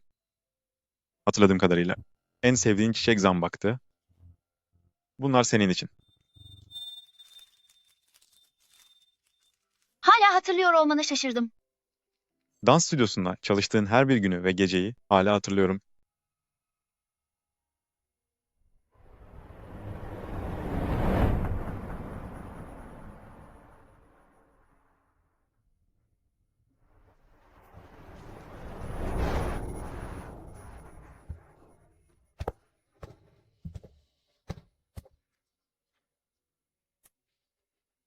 Üst sınıf öğrencisi? Acaba bende gerçekten hiç dans yeteneği yok mu? Bazen ben de oyunculuk yeteneğim yokmuş gibi hissediyorum. Yoksa eve dönüp aile işinin başına mı geçsek? Öyle şey olur mu hiç? Sergilediğin her tiyatro oyununu izledim. Performansın gerçekten çok etkileyiciydi. İnanıyorum ki sen ileride mutlaka büyük bir aktör olacaksın. Bence sen de gelecekte kesinlikle en seçkin balerin olacaksın. Gerçekten mi? Benim geleceğime bu kadar inanırken neden kendi içindeki ışığı görmeyi reddediyorsun? Bingci, kimse başarıya bir gecede ulaşmaz. Tek yapman gereken her düştüğünde yeniden ayağa kalkmak, ta ki bir daha. Hiç düşmeyene dek. Hadi gel birlikte çalışmaya devam edelim.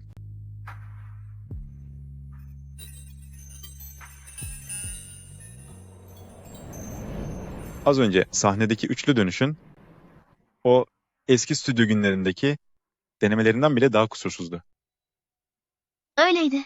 Sonraları o hareketi tek başıma çalıştığım her seferinde üst sınıf öğrencisinin o yıllardaki desteği için hep minnettar kaldım. Özür dilerim. O zamanlar sana haber vermeden gitmemeliydim.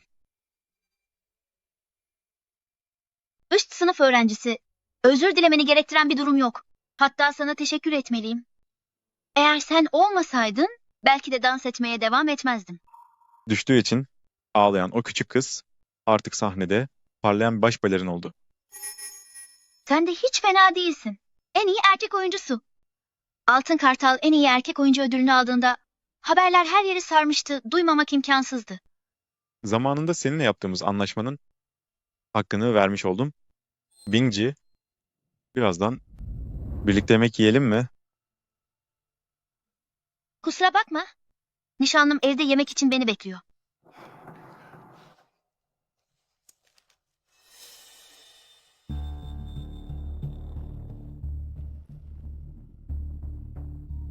Sana ne oldu? İyi misin? Bir şeyim yok. Bingci, Bingci. Bingci, Nasıl böyle ateşler içinde kalabildi? Budala, gelecek performans için günlerdir gözüne uyku girmedi. Sen hemen ailesine haber ver, ben de onu hastaneye götüreyim.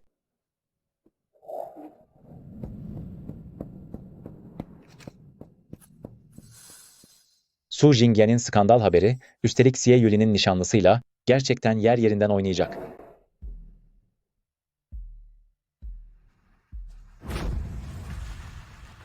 Gündemden kaldırsınlar şunu. Emredersiniz. Bay Xie, önce Bayan Shen'in nerede olduğunu mu araştırsak? Gerek yok. Ona güveniyorum. Bay Shi, Bingci hastaneye yatırıldı.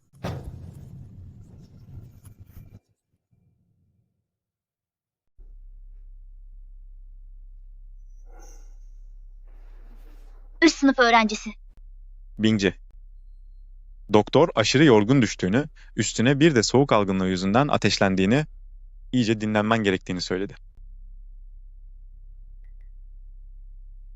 Sen de mi geldin? Ben kendim halledebilirim.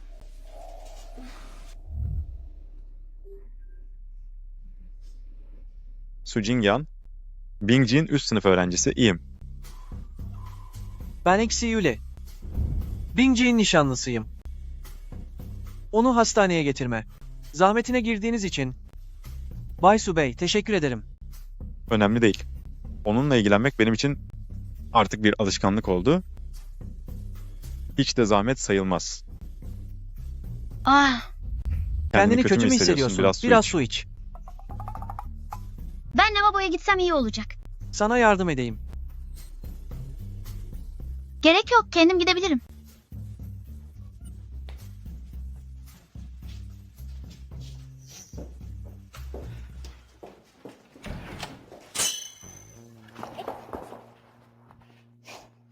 Sadece ilacı almaya gitmiştim. Nasıl olur da rakiplerin karşı karşıya geldiği bu harika anı kaçırırım? Of! İkisi aynı odadayken odasının havası sanki tükeniyormuş gibi geliyor. Gidip şunları izlemeliyim. Ne rakibi? Benim ve üst sınıf öğrencisi arasında kesinlikle hiçbir şey yok gerçekten. O sadece senin fikrin. Sence Bay Sie kıdemli suyu tutup da köpek balıklarına yem olsun diye denize atar mı? Bay Su, görünüşe göre Bingci ile yakından ilgileniyorsun. O benim kalbimde her zaman ilgilenmem gereken küçük bir kız çocuğu olarak kalacak. Sana bir dost tavsiyesi. Ona çok yaklaşmasan iyi edersin. Bay Shi, Bingci senin nişanlın olabilir. Ancak o senin tapulu malın değil. Kiminle görüştüğü kendi özgür iradesine bağlı.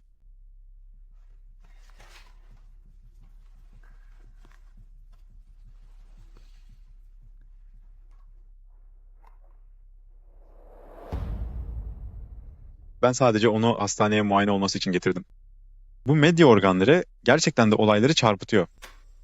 Derhal ofisime açıklama yaptıracağım ve asla Bingci'nin itibarının zedelenmesine izin vermeyeceğim. Gerek yok.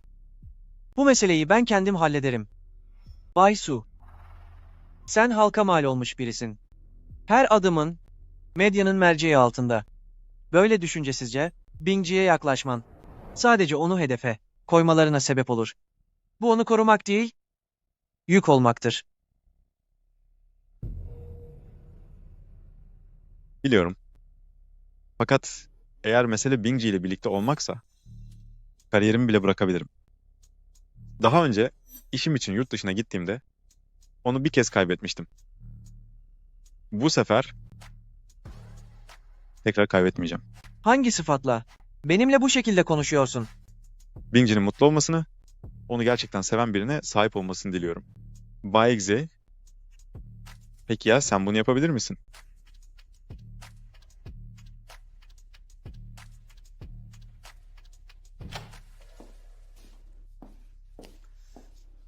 Siz gidin işlerinize bakın. Burada Zeyning'in yanımda olması benim için yeterli.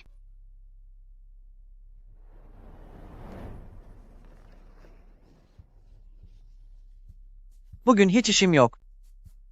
Benim de işim yok.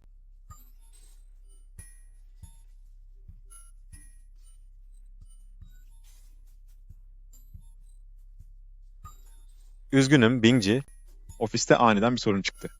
İyileştiğinde yemek yer, eski günlerden konuşuruz. Tamam. Şu Su Jingyan gerçekten hiç laftan anlamıyor. Siz orada olmanıza rağmen hala gitmemek için direniyordu. Bay Ziye, siz çok hoşgörülüsünüz. Fakat ben buna hiç dayanamadım. Bu yüzden birkaç kişi bulup onun ofisinde biraz sorun çıkarttım. Yıl sonu primini 10 katına çıkarıyorum. Teşekkür ederim Bay Ziye.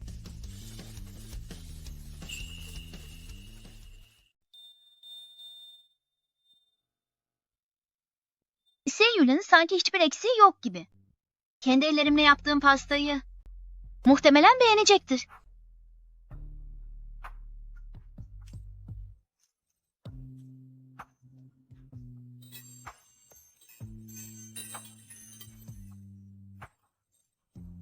Gerçekten çok zormuş.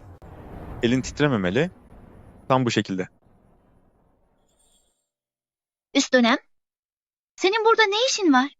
Bu dükkanı bir arkadaşımla beraber açtık. Geleceğini hiç tahmin etmemiştim. Bugün nişanlımın doğum günü. Ona kendi ellerimle yaptığım bir pasta hediye etmek istiyorum.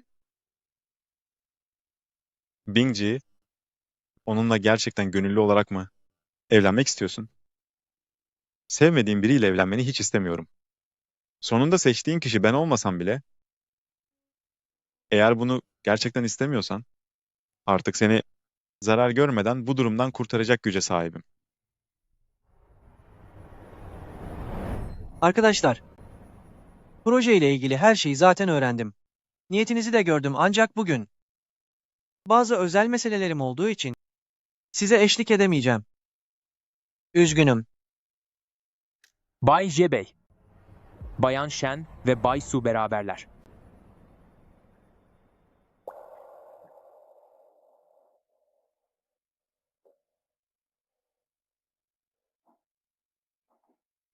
Bütün mesele çözüldü. Şöyle yapalım, bu gece sarhoş olana kadar içiyoruz.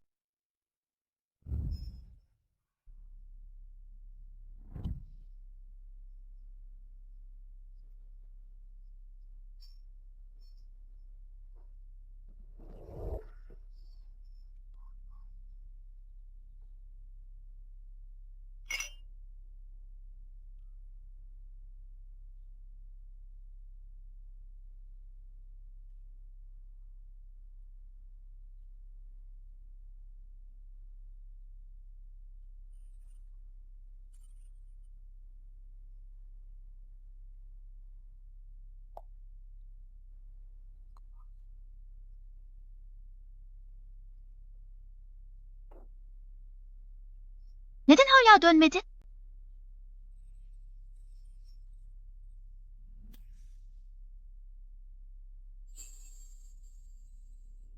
Bay Z, iyi misin? Bay Siye, haydi. Seni eve bırakayım. Yürü.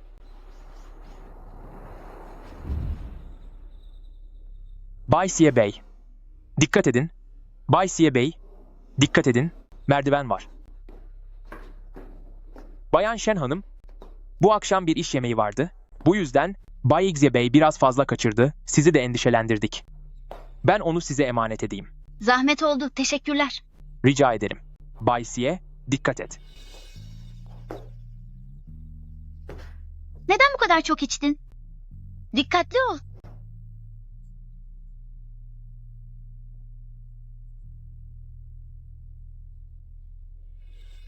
Yuli, Efendim, bu hale gelene kadar içmişsin. Bilmiyor musun bugünün senin doğum günün olduğunu? demek hala hatırlıyorsun. Tabii ki hatırlıyorum. Ben o kadar duygusuz biri değilim. Sen bu tür özel günlere çok değer vermez miydin? Ben gerçekten değişmeye çalışmışken senin bunu hiç umursamaman çok acı. Özür dilerim. Ben unuttun sanmıştım. Bak bakalım bu neymiş?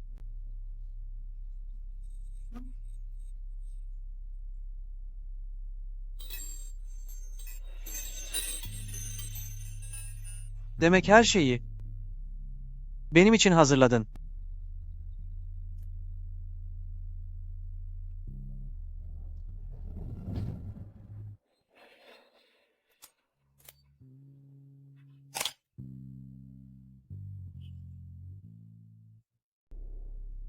Doğum gününü kutlamak için yaptım.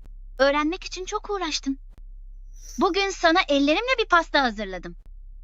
Sense tek kelime bile etmeden zil zurna sarhoş oldun. Böyle olacağını bilseydim onu sana vermezdim. Bana vermeyip de kime vermeyi planlıyordun? Şu kıdemli Su'ya mi? Kıdemli Su'nun pasta dükkanına gittiğini mi gördün?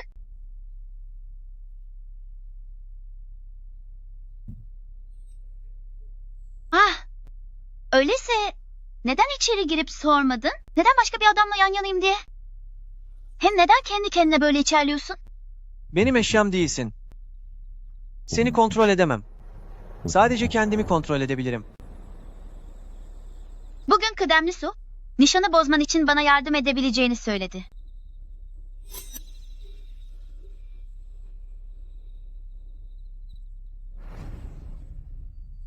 Kabul mü ettin? Tabii ki hayır. Onunla zaten açıkça konuştum. Seninle nişanlanmayı kabul ettiğime göre asla caymam. Başkalarının gözünde nasıl biri olursan ol. Bana olan nazikliğini ve ilgini gerçekten hissediyorum.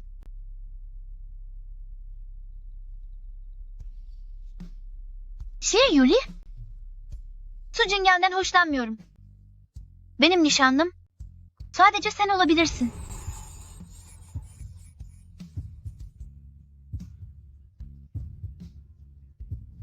Bingci, aslında hiç de hoşgörülü biri değilim.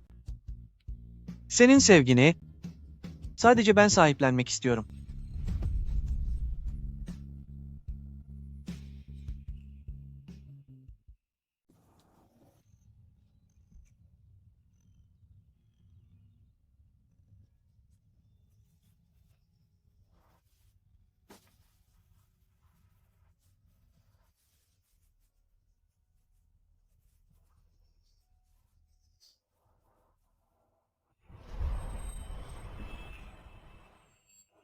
Kımıldama.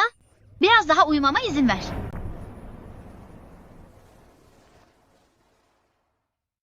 Eline ne? Oldu böyle. Senin yaptığın bir şey. Aptala yatma.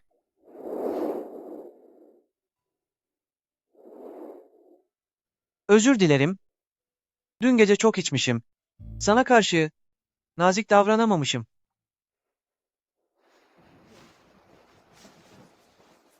Dün gece olanları unuttun mu? Hafızanı tazelenmen için sana yardım etmemi ister misin?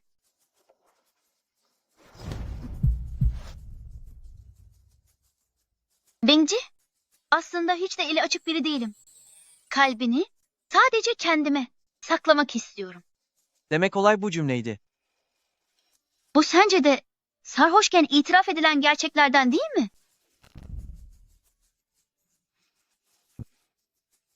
Söylediğim her kelime doğru.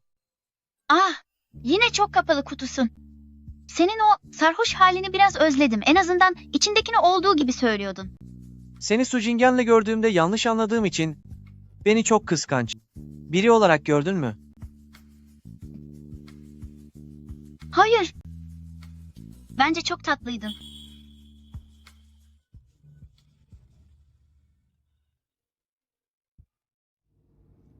Bingci, derhal eve gel. Sana söylemem gereken önemli şeyler var.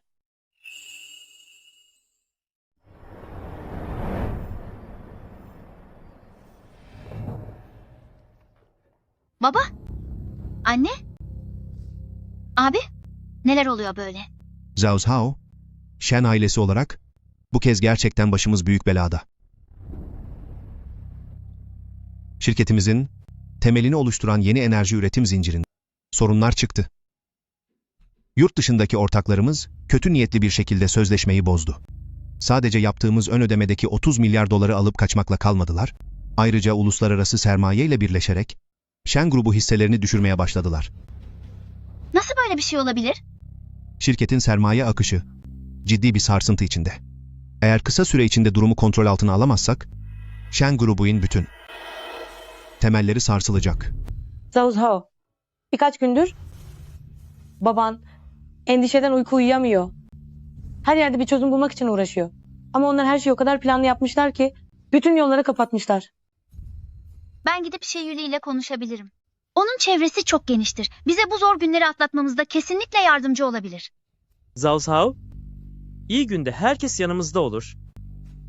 Fakat zor günde yanımızda birini bulmak güçtür.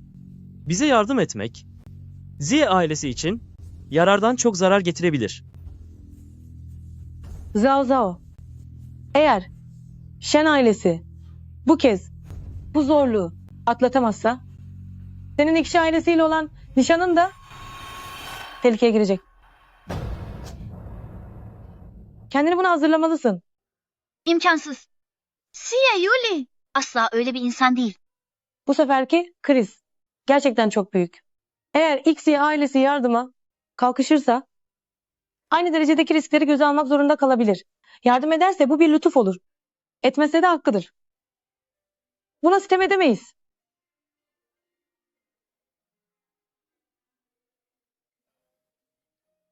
Neden cevap vermiyor?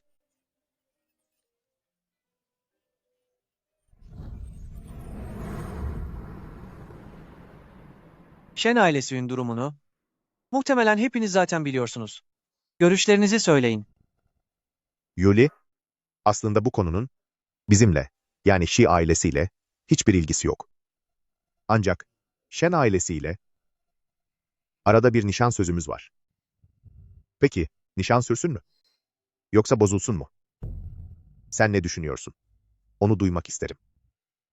Yuli, vaktinde Shen ailesiyle nişan yapılmasının sebebi seninle Bayan Shen'in statülerinin eşit olmasıydı. Her şey dengedeydi.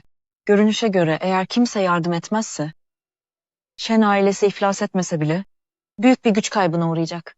Ama eğer istersen, Bayan Shen'le nişanın olduğu gibi devam edebilir. Hadi canım. Shen ailesi bittiyse onunla evlenmenin ne anlamı var? Zaten henüz evli de değiller.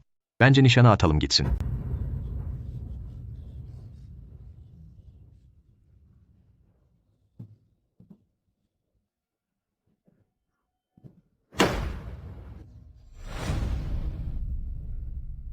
Sizi buraya nişanın sürüp sürmeyeceğini tartışmak için çağırmadım. Daha çok, Shen ailesi nasıl kurtaracağımızı konuşmak için çağırdım. Ben Xi Yuli olarak sözümü 2 kez tekrarlamam. Şu an buna karşı çıkan biri varsa, belirsin. Eğer yoksa, haydi başlayalım.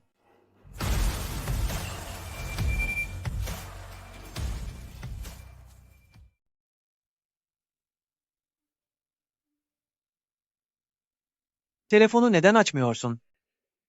Ne yapıyorsun? Bir sorun olursa mutlaka bana ulaş.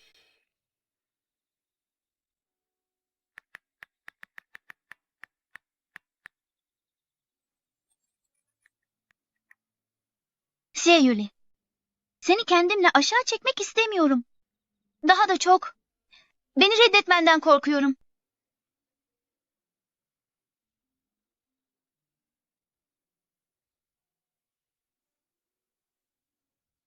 Ne yapıyorsun? Telefonu neden açmadın? Eve geldim ve arkadaşlarla toplandık. O yüzden meşguliyetten unutmuşum. Evde? Kötü bir şey olmadı değil mi? Hayır, olmadı. Bingci, bana yalan söyleme. Gerçekten bir şey yok.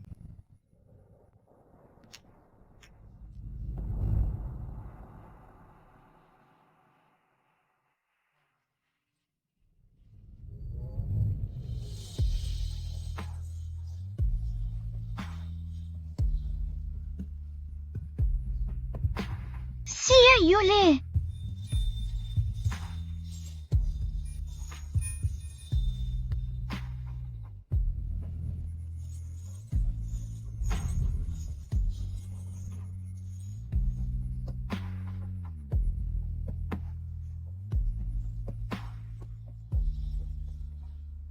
Seni küçük yalancı, cezalandırılmalısın.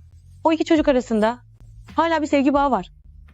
Umarım evdeki meseleler yüzünden birbirlerini kaçırmazlar. Bundan sonra şirket ne yöne giderse gitsin, kimsenin kızımızı ezmesine izin vermeyeceğim.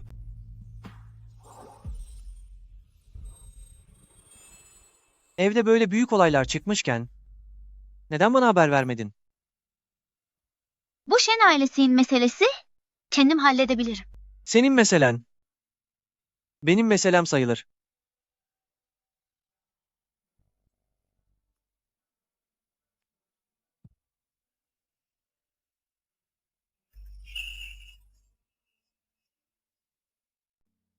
Ancak bu seferki kriz, küçümsenecek bir mesele değil. Annem ve babam, durumu dengelemek için 10 milyarlarca dolara ihtiyaç olduğunu söylüyorlar. Bize yardım etmek istiyorsan, büyük miktarda nakit sermaye sağlaman gerekecek. Bu durum doğrudan XY şirketinin nakit akışını etkiler. Evet, Ayrıca iş dünyasında çok fazla rakibin var.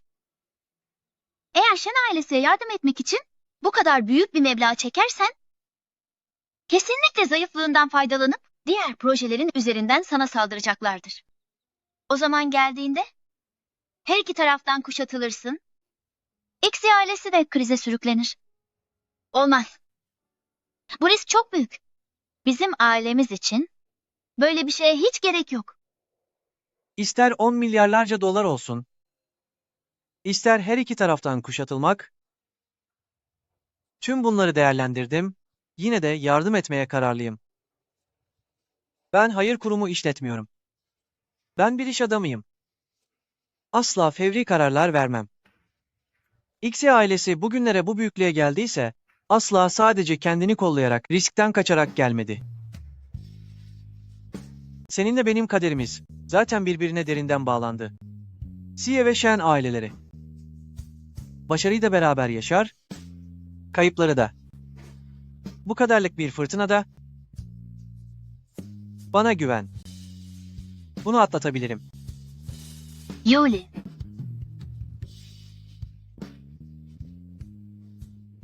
Ben yanındayken, her şey düzelecek. Bu nakit aktarımı sözleşmesi. 20 milyar dolarlık sermaye hesaba çoktan yatırıldı. Kalan fonlar, projelerin ilerleme durumuna göre kademeli olarak aktarılacak. Yardımlarınız için teşekkürler Bay Xie. Bu iyiliğini asla unutmayacağım. Efendim? Lütfen yabancı gibi konuşmayın. Bu benim görevim. Yuli, sen iyi bir çocuksun. Zaza'yı sana emanet ettiğim için. İçim artık çok rahat. Merak etme. En kısa sürede Shen grubunun tekrar toparlanmasını sağlayacak. Zhao Shao'yu koruyacağım. Sakın ola onu üzmeye kalkma. Bakalım göreceğiz.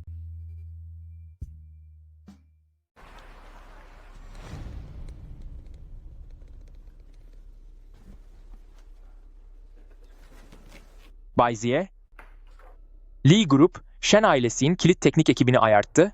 Ayrıca pek çok müşterisini de ellerinden aldı. Bankada borçlarını acilen ödemeleri için baskı yapıyor. Hukuk departmanına belgeleri hazırlat. Ve haksız rekabet nedeniyle Lee Group'e hemen dava açın. Banka meselesini şahsen görüşeceğim. Bu arada, Dongcheng'in proje taslağını bana getir, fonları hızla toparlamak için ilerleme stratejimizi yeniden düzenlememiz lazım. Tabii efendim, hemen ilgileniyorum. Ancak Bay Ziye, 30 saatten fazladır. Aralıksız çalışıyorsunuz. Artık biraz dinlenmeniz gerekmez mi? Gerekmez. Önce şu işleri halledelim. Peki. Unutmadan, bizimle işbirliği yapmak isteyip de daha önce reddettiğimiz tüm o proje dosyalarını tekrar getir. Emredersiniz. Hemen getiriyorum.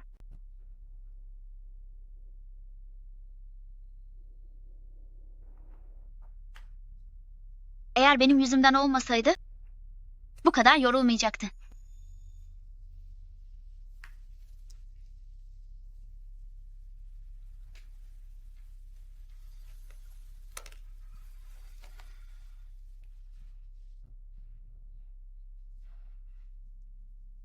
Beni beklerken sabırsızlandın mı? İşlerim bitince yanına geleceğim. Çok yoruldun.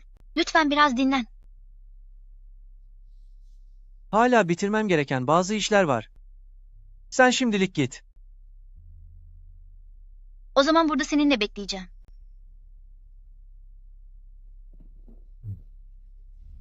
Ne yapıyorsun? Kıpırdama. Sadece böyle dur. Birazcık güç toplamam yeterli olacaktır. Yorgunsan daha uzun süre sarıl bana. Hep yanında olacağım.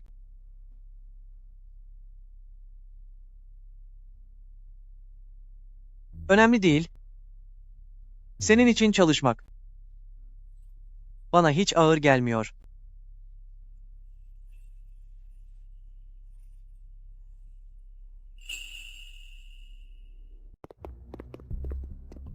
Yatırımcı aslında kim?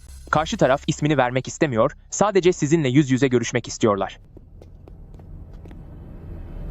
Bay Gze, Siye grubu Wen grubu ile işbirliği yapmayacak. Bana müsaade.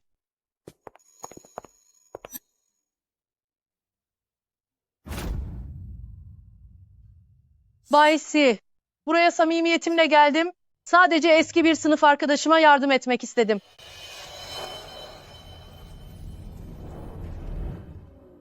Teşekkürler.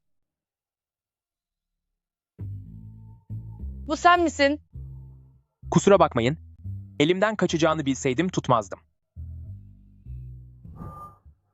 Bayan Shen, Bingci. Bayan Shen. Bay Gzi yanıma geldi. Sadece Shen grubu için kaynak bulmaya çalışıyor. Sakın ona kızma. Pekala. Bayan ve ne kadar yatırım yapabilir ki? En az 1 milyar dolar. Bu miktar, Shen grubunun borcunun yanına bile yaklaşamaz. Fark etmedim. Sanma. Sadece bir fırsat kolluyorsun. Nişanlıma yakınlaşmak için. Bayan Wen, boşuna uğraşmamanı tavsiye ederim. Miktar ne olursa olsun, Siye grubu asla kabul etmeyecek.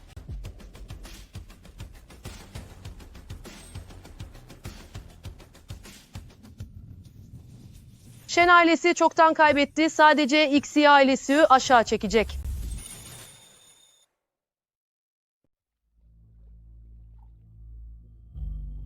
Emeğine sağlık.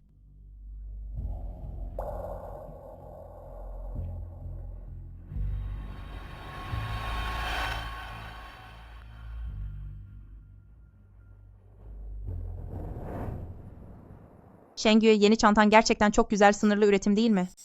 Abim aldı. O kadar masraf yapma desem de zorla hediye etti.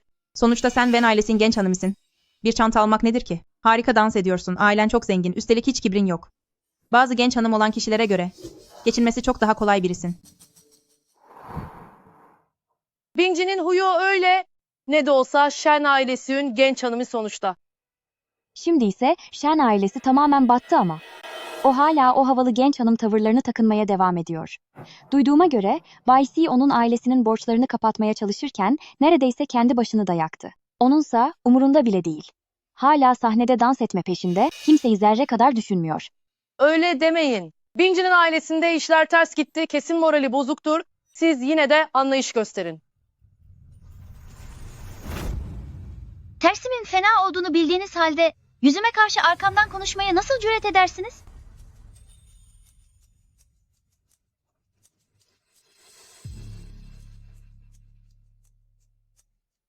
Bayan Shen, artık bu kadar küçük bir ilgisizliğe bile dayanamıyor musun? Bu dünyadaki insanların çoğu sadece gücün yanında durur. Eskiden o kadar yüksekteydin ki gerçekten herkesin senin etrafında pervane olacağını mı sandın? Şimdi bataklığa düştün. Üzerine basılmanın tadına doyasıya bak bakalım. Sayende artık hakkımda konuşulmasına iyice alıştım. Senin bu numaraların artık bana sökmüyor. Peki ya Baysi? O kadar gururlu biriyken senin için el kapısında boyun eğip yardım diledi. Onu gerçekten zerre kadar umursadın mı?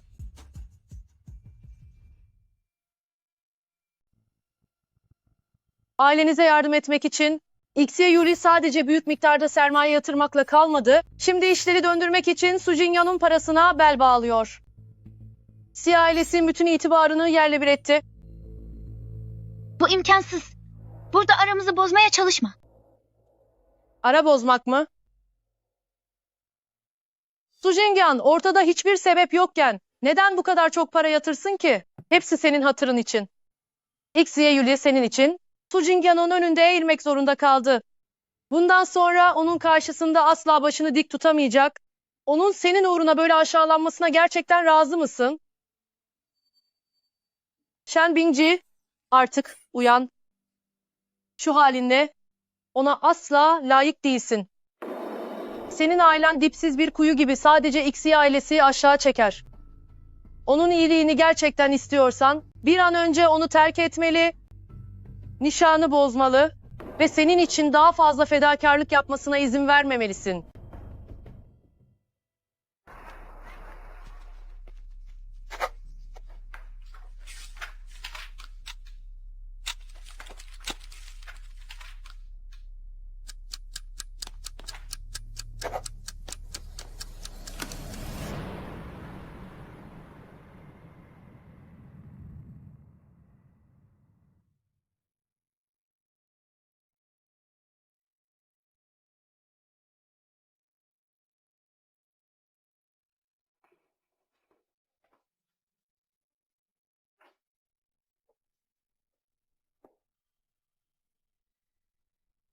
Hep beni mi bekledin?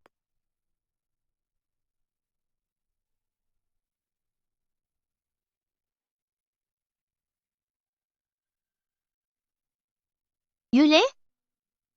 Shen grubu için gerekli ek fon. Ne durumda? Hala bir kredi eksiğimiz var. Yarın gidip Jian grubu ile işbirliğini konuşacağım. Özür dilerim. Benim yüzümden bu kadar aşağılanmana neden oldum. Bu sadece iş hayatı. Gurur meselesi yapacak bir durum yok.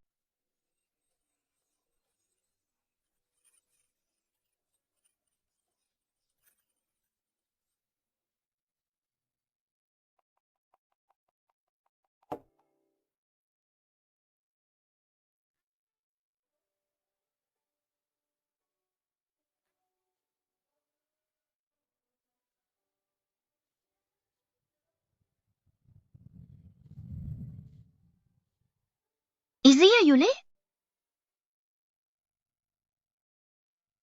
Haydi nişanı bozalım.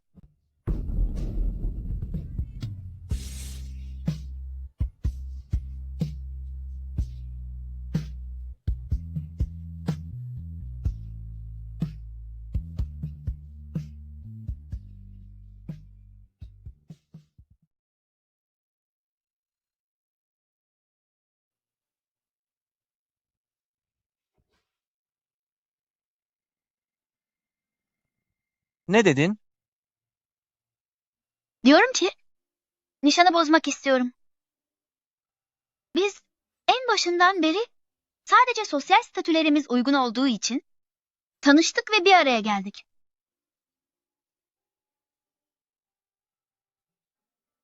Ama artık ailem sana en ufak bir yardımda dahi bulunamaz. Sadece senin için yük oluruz. Bence nişanlı kalmamıza artık gerek yok.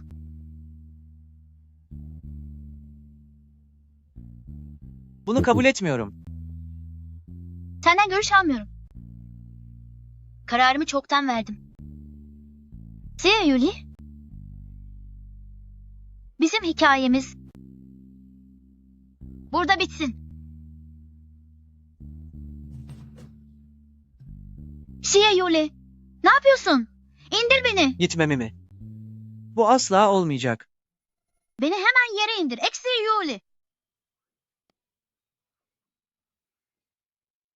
Nişan yapıldı bir kere. Ne olursa olsun bozulamaz. Sen sadece Xia ailesi içinde kalabilirsin.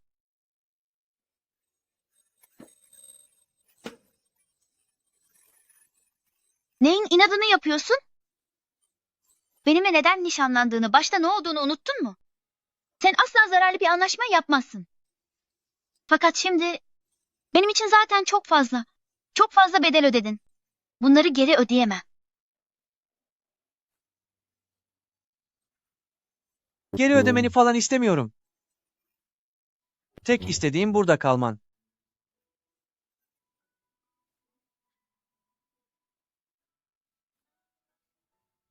Kalmayacağım. Eğer bu nişan olmasaydı, sana karşı en ufak bir hissim bile olmazdı.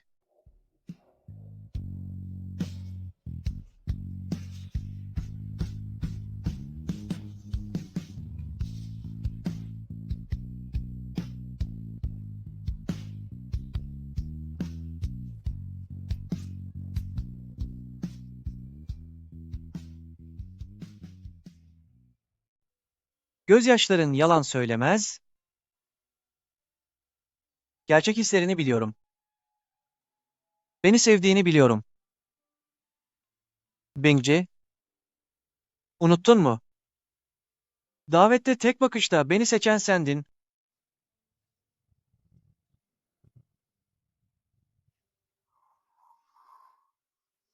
Bizi bir araya getiren şey hiçbir zaman sadece bir evlilik anlaşması değildi. Asıl önemli olan bizim kalplerimizdi. Peki ya başta? Sadece ticari bir anlaşma için beraberken? Şimdi neden bu evlilik uğruna her şeyini riske atıyorsun? Evet. Başlangıçta bu anlaşmayı kabul ettim. Çünkü iki aile arasındaki çıkarları gözetmek zorundaydım. Ama sonunda her şeyi unuttum. Hayatıma girdin ve beni kendimden uzaklaştırdın. Senin için kuralları bozuyor. Sana haksızlık yapıldığında kontrolümü kaybediyorum. Başka bir adamın yanına yaklaşmasına katlanamıyorum. Bu duyguların hesabını artık ben bile tutamıyorum. Eğer bana borçlu olduğunu düşünüyorsan, o zaman beni sevmeye devam et. Bingci, hayatıma girip buna alıştırdıktan sonra beni öylece bırakıp gidemezsin. Seni seviyorum.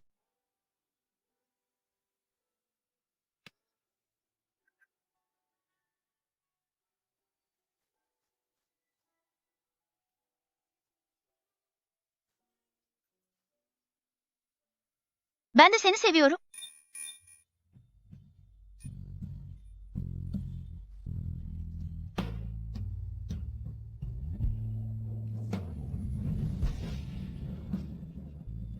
Bana söz ver. Beni asla terk etmeyeceğine dair. Söz veriyorum.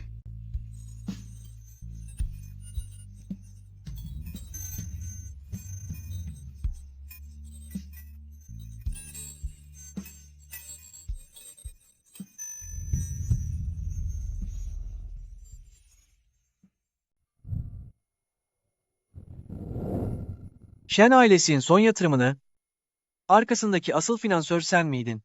Binci zor durumdayken nasıl yardım etmeden durabilirdim?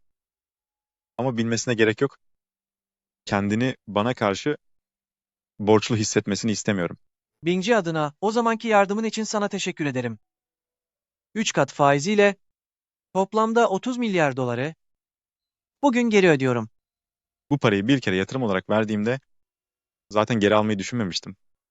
Bunu benim düğün hediyem olarak say. Umarım ileride hep mutlu olursunuz.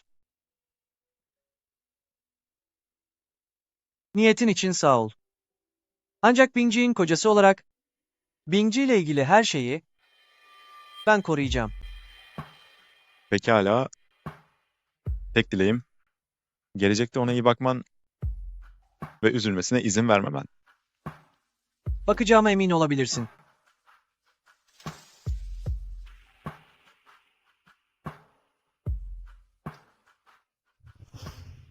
Efendim, bu zorlu fırtına sonunda geride kaldı. Evet, nihayet bitti.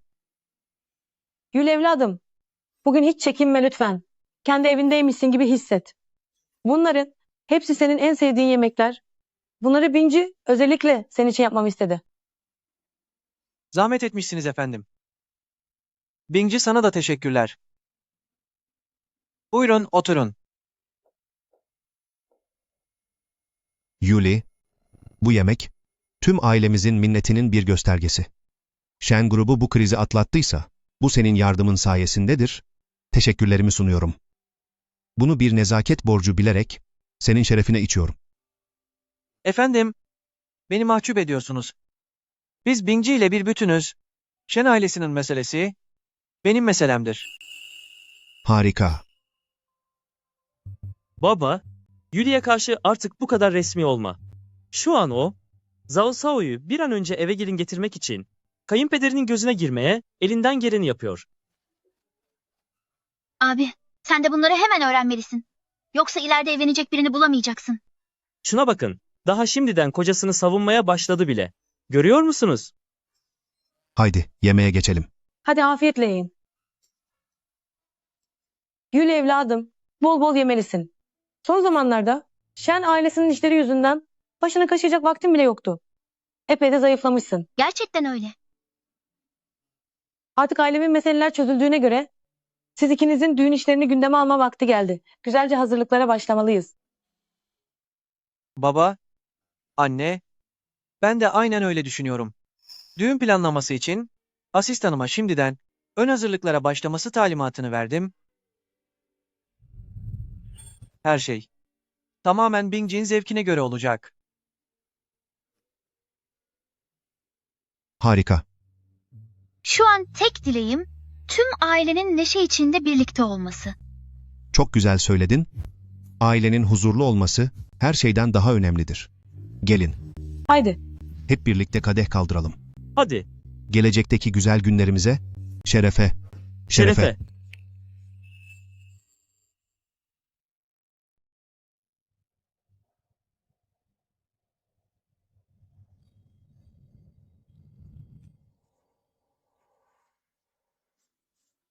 Bunu ne zaman hazırladın?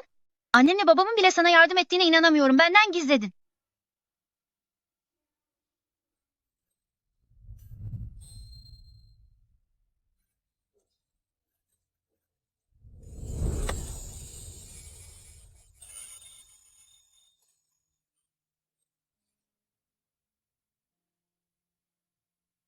Neler oluyor?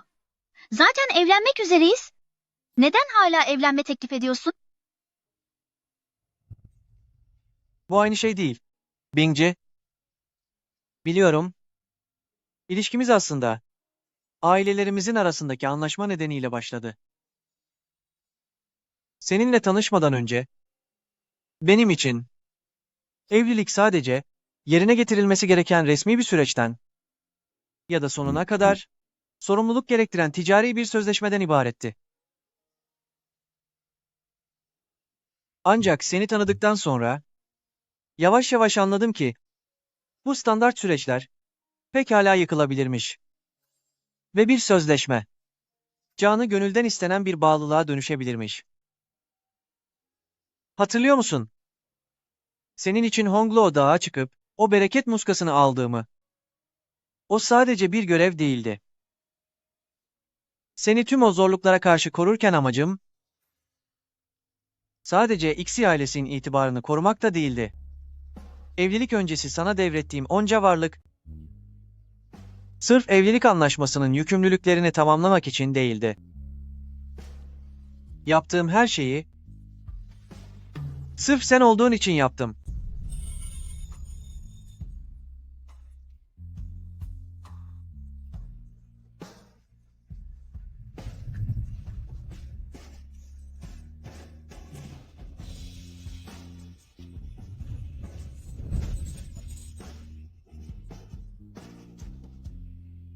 Bingci,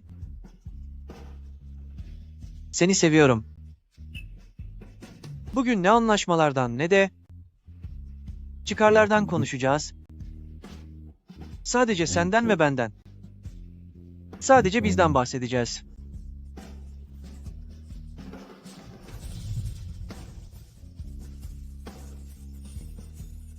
Benimle evlenir misin? Evet. Kabul ediyorum.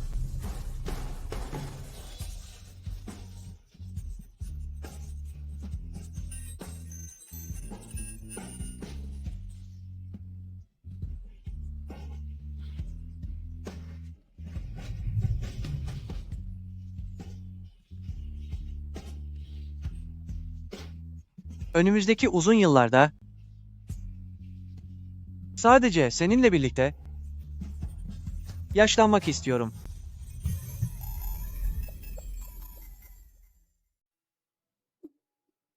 Lütfen gelini. İçeri buyur edin.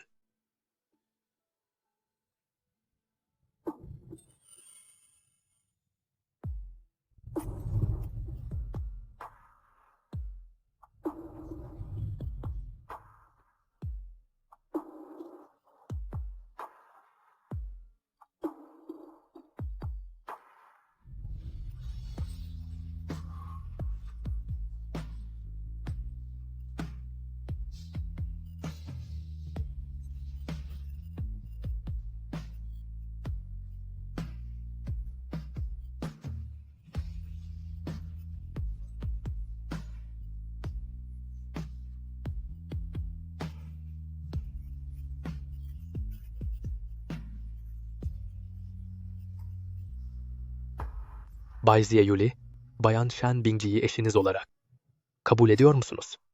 Ediyorum. Bingci, hayalimdeki tek kadın yalnızca sensin. Ben de öyle. Ixiye Yuri, hayalimdeki tek adam, yalnızca sensin.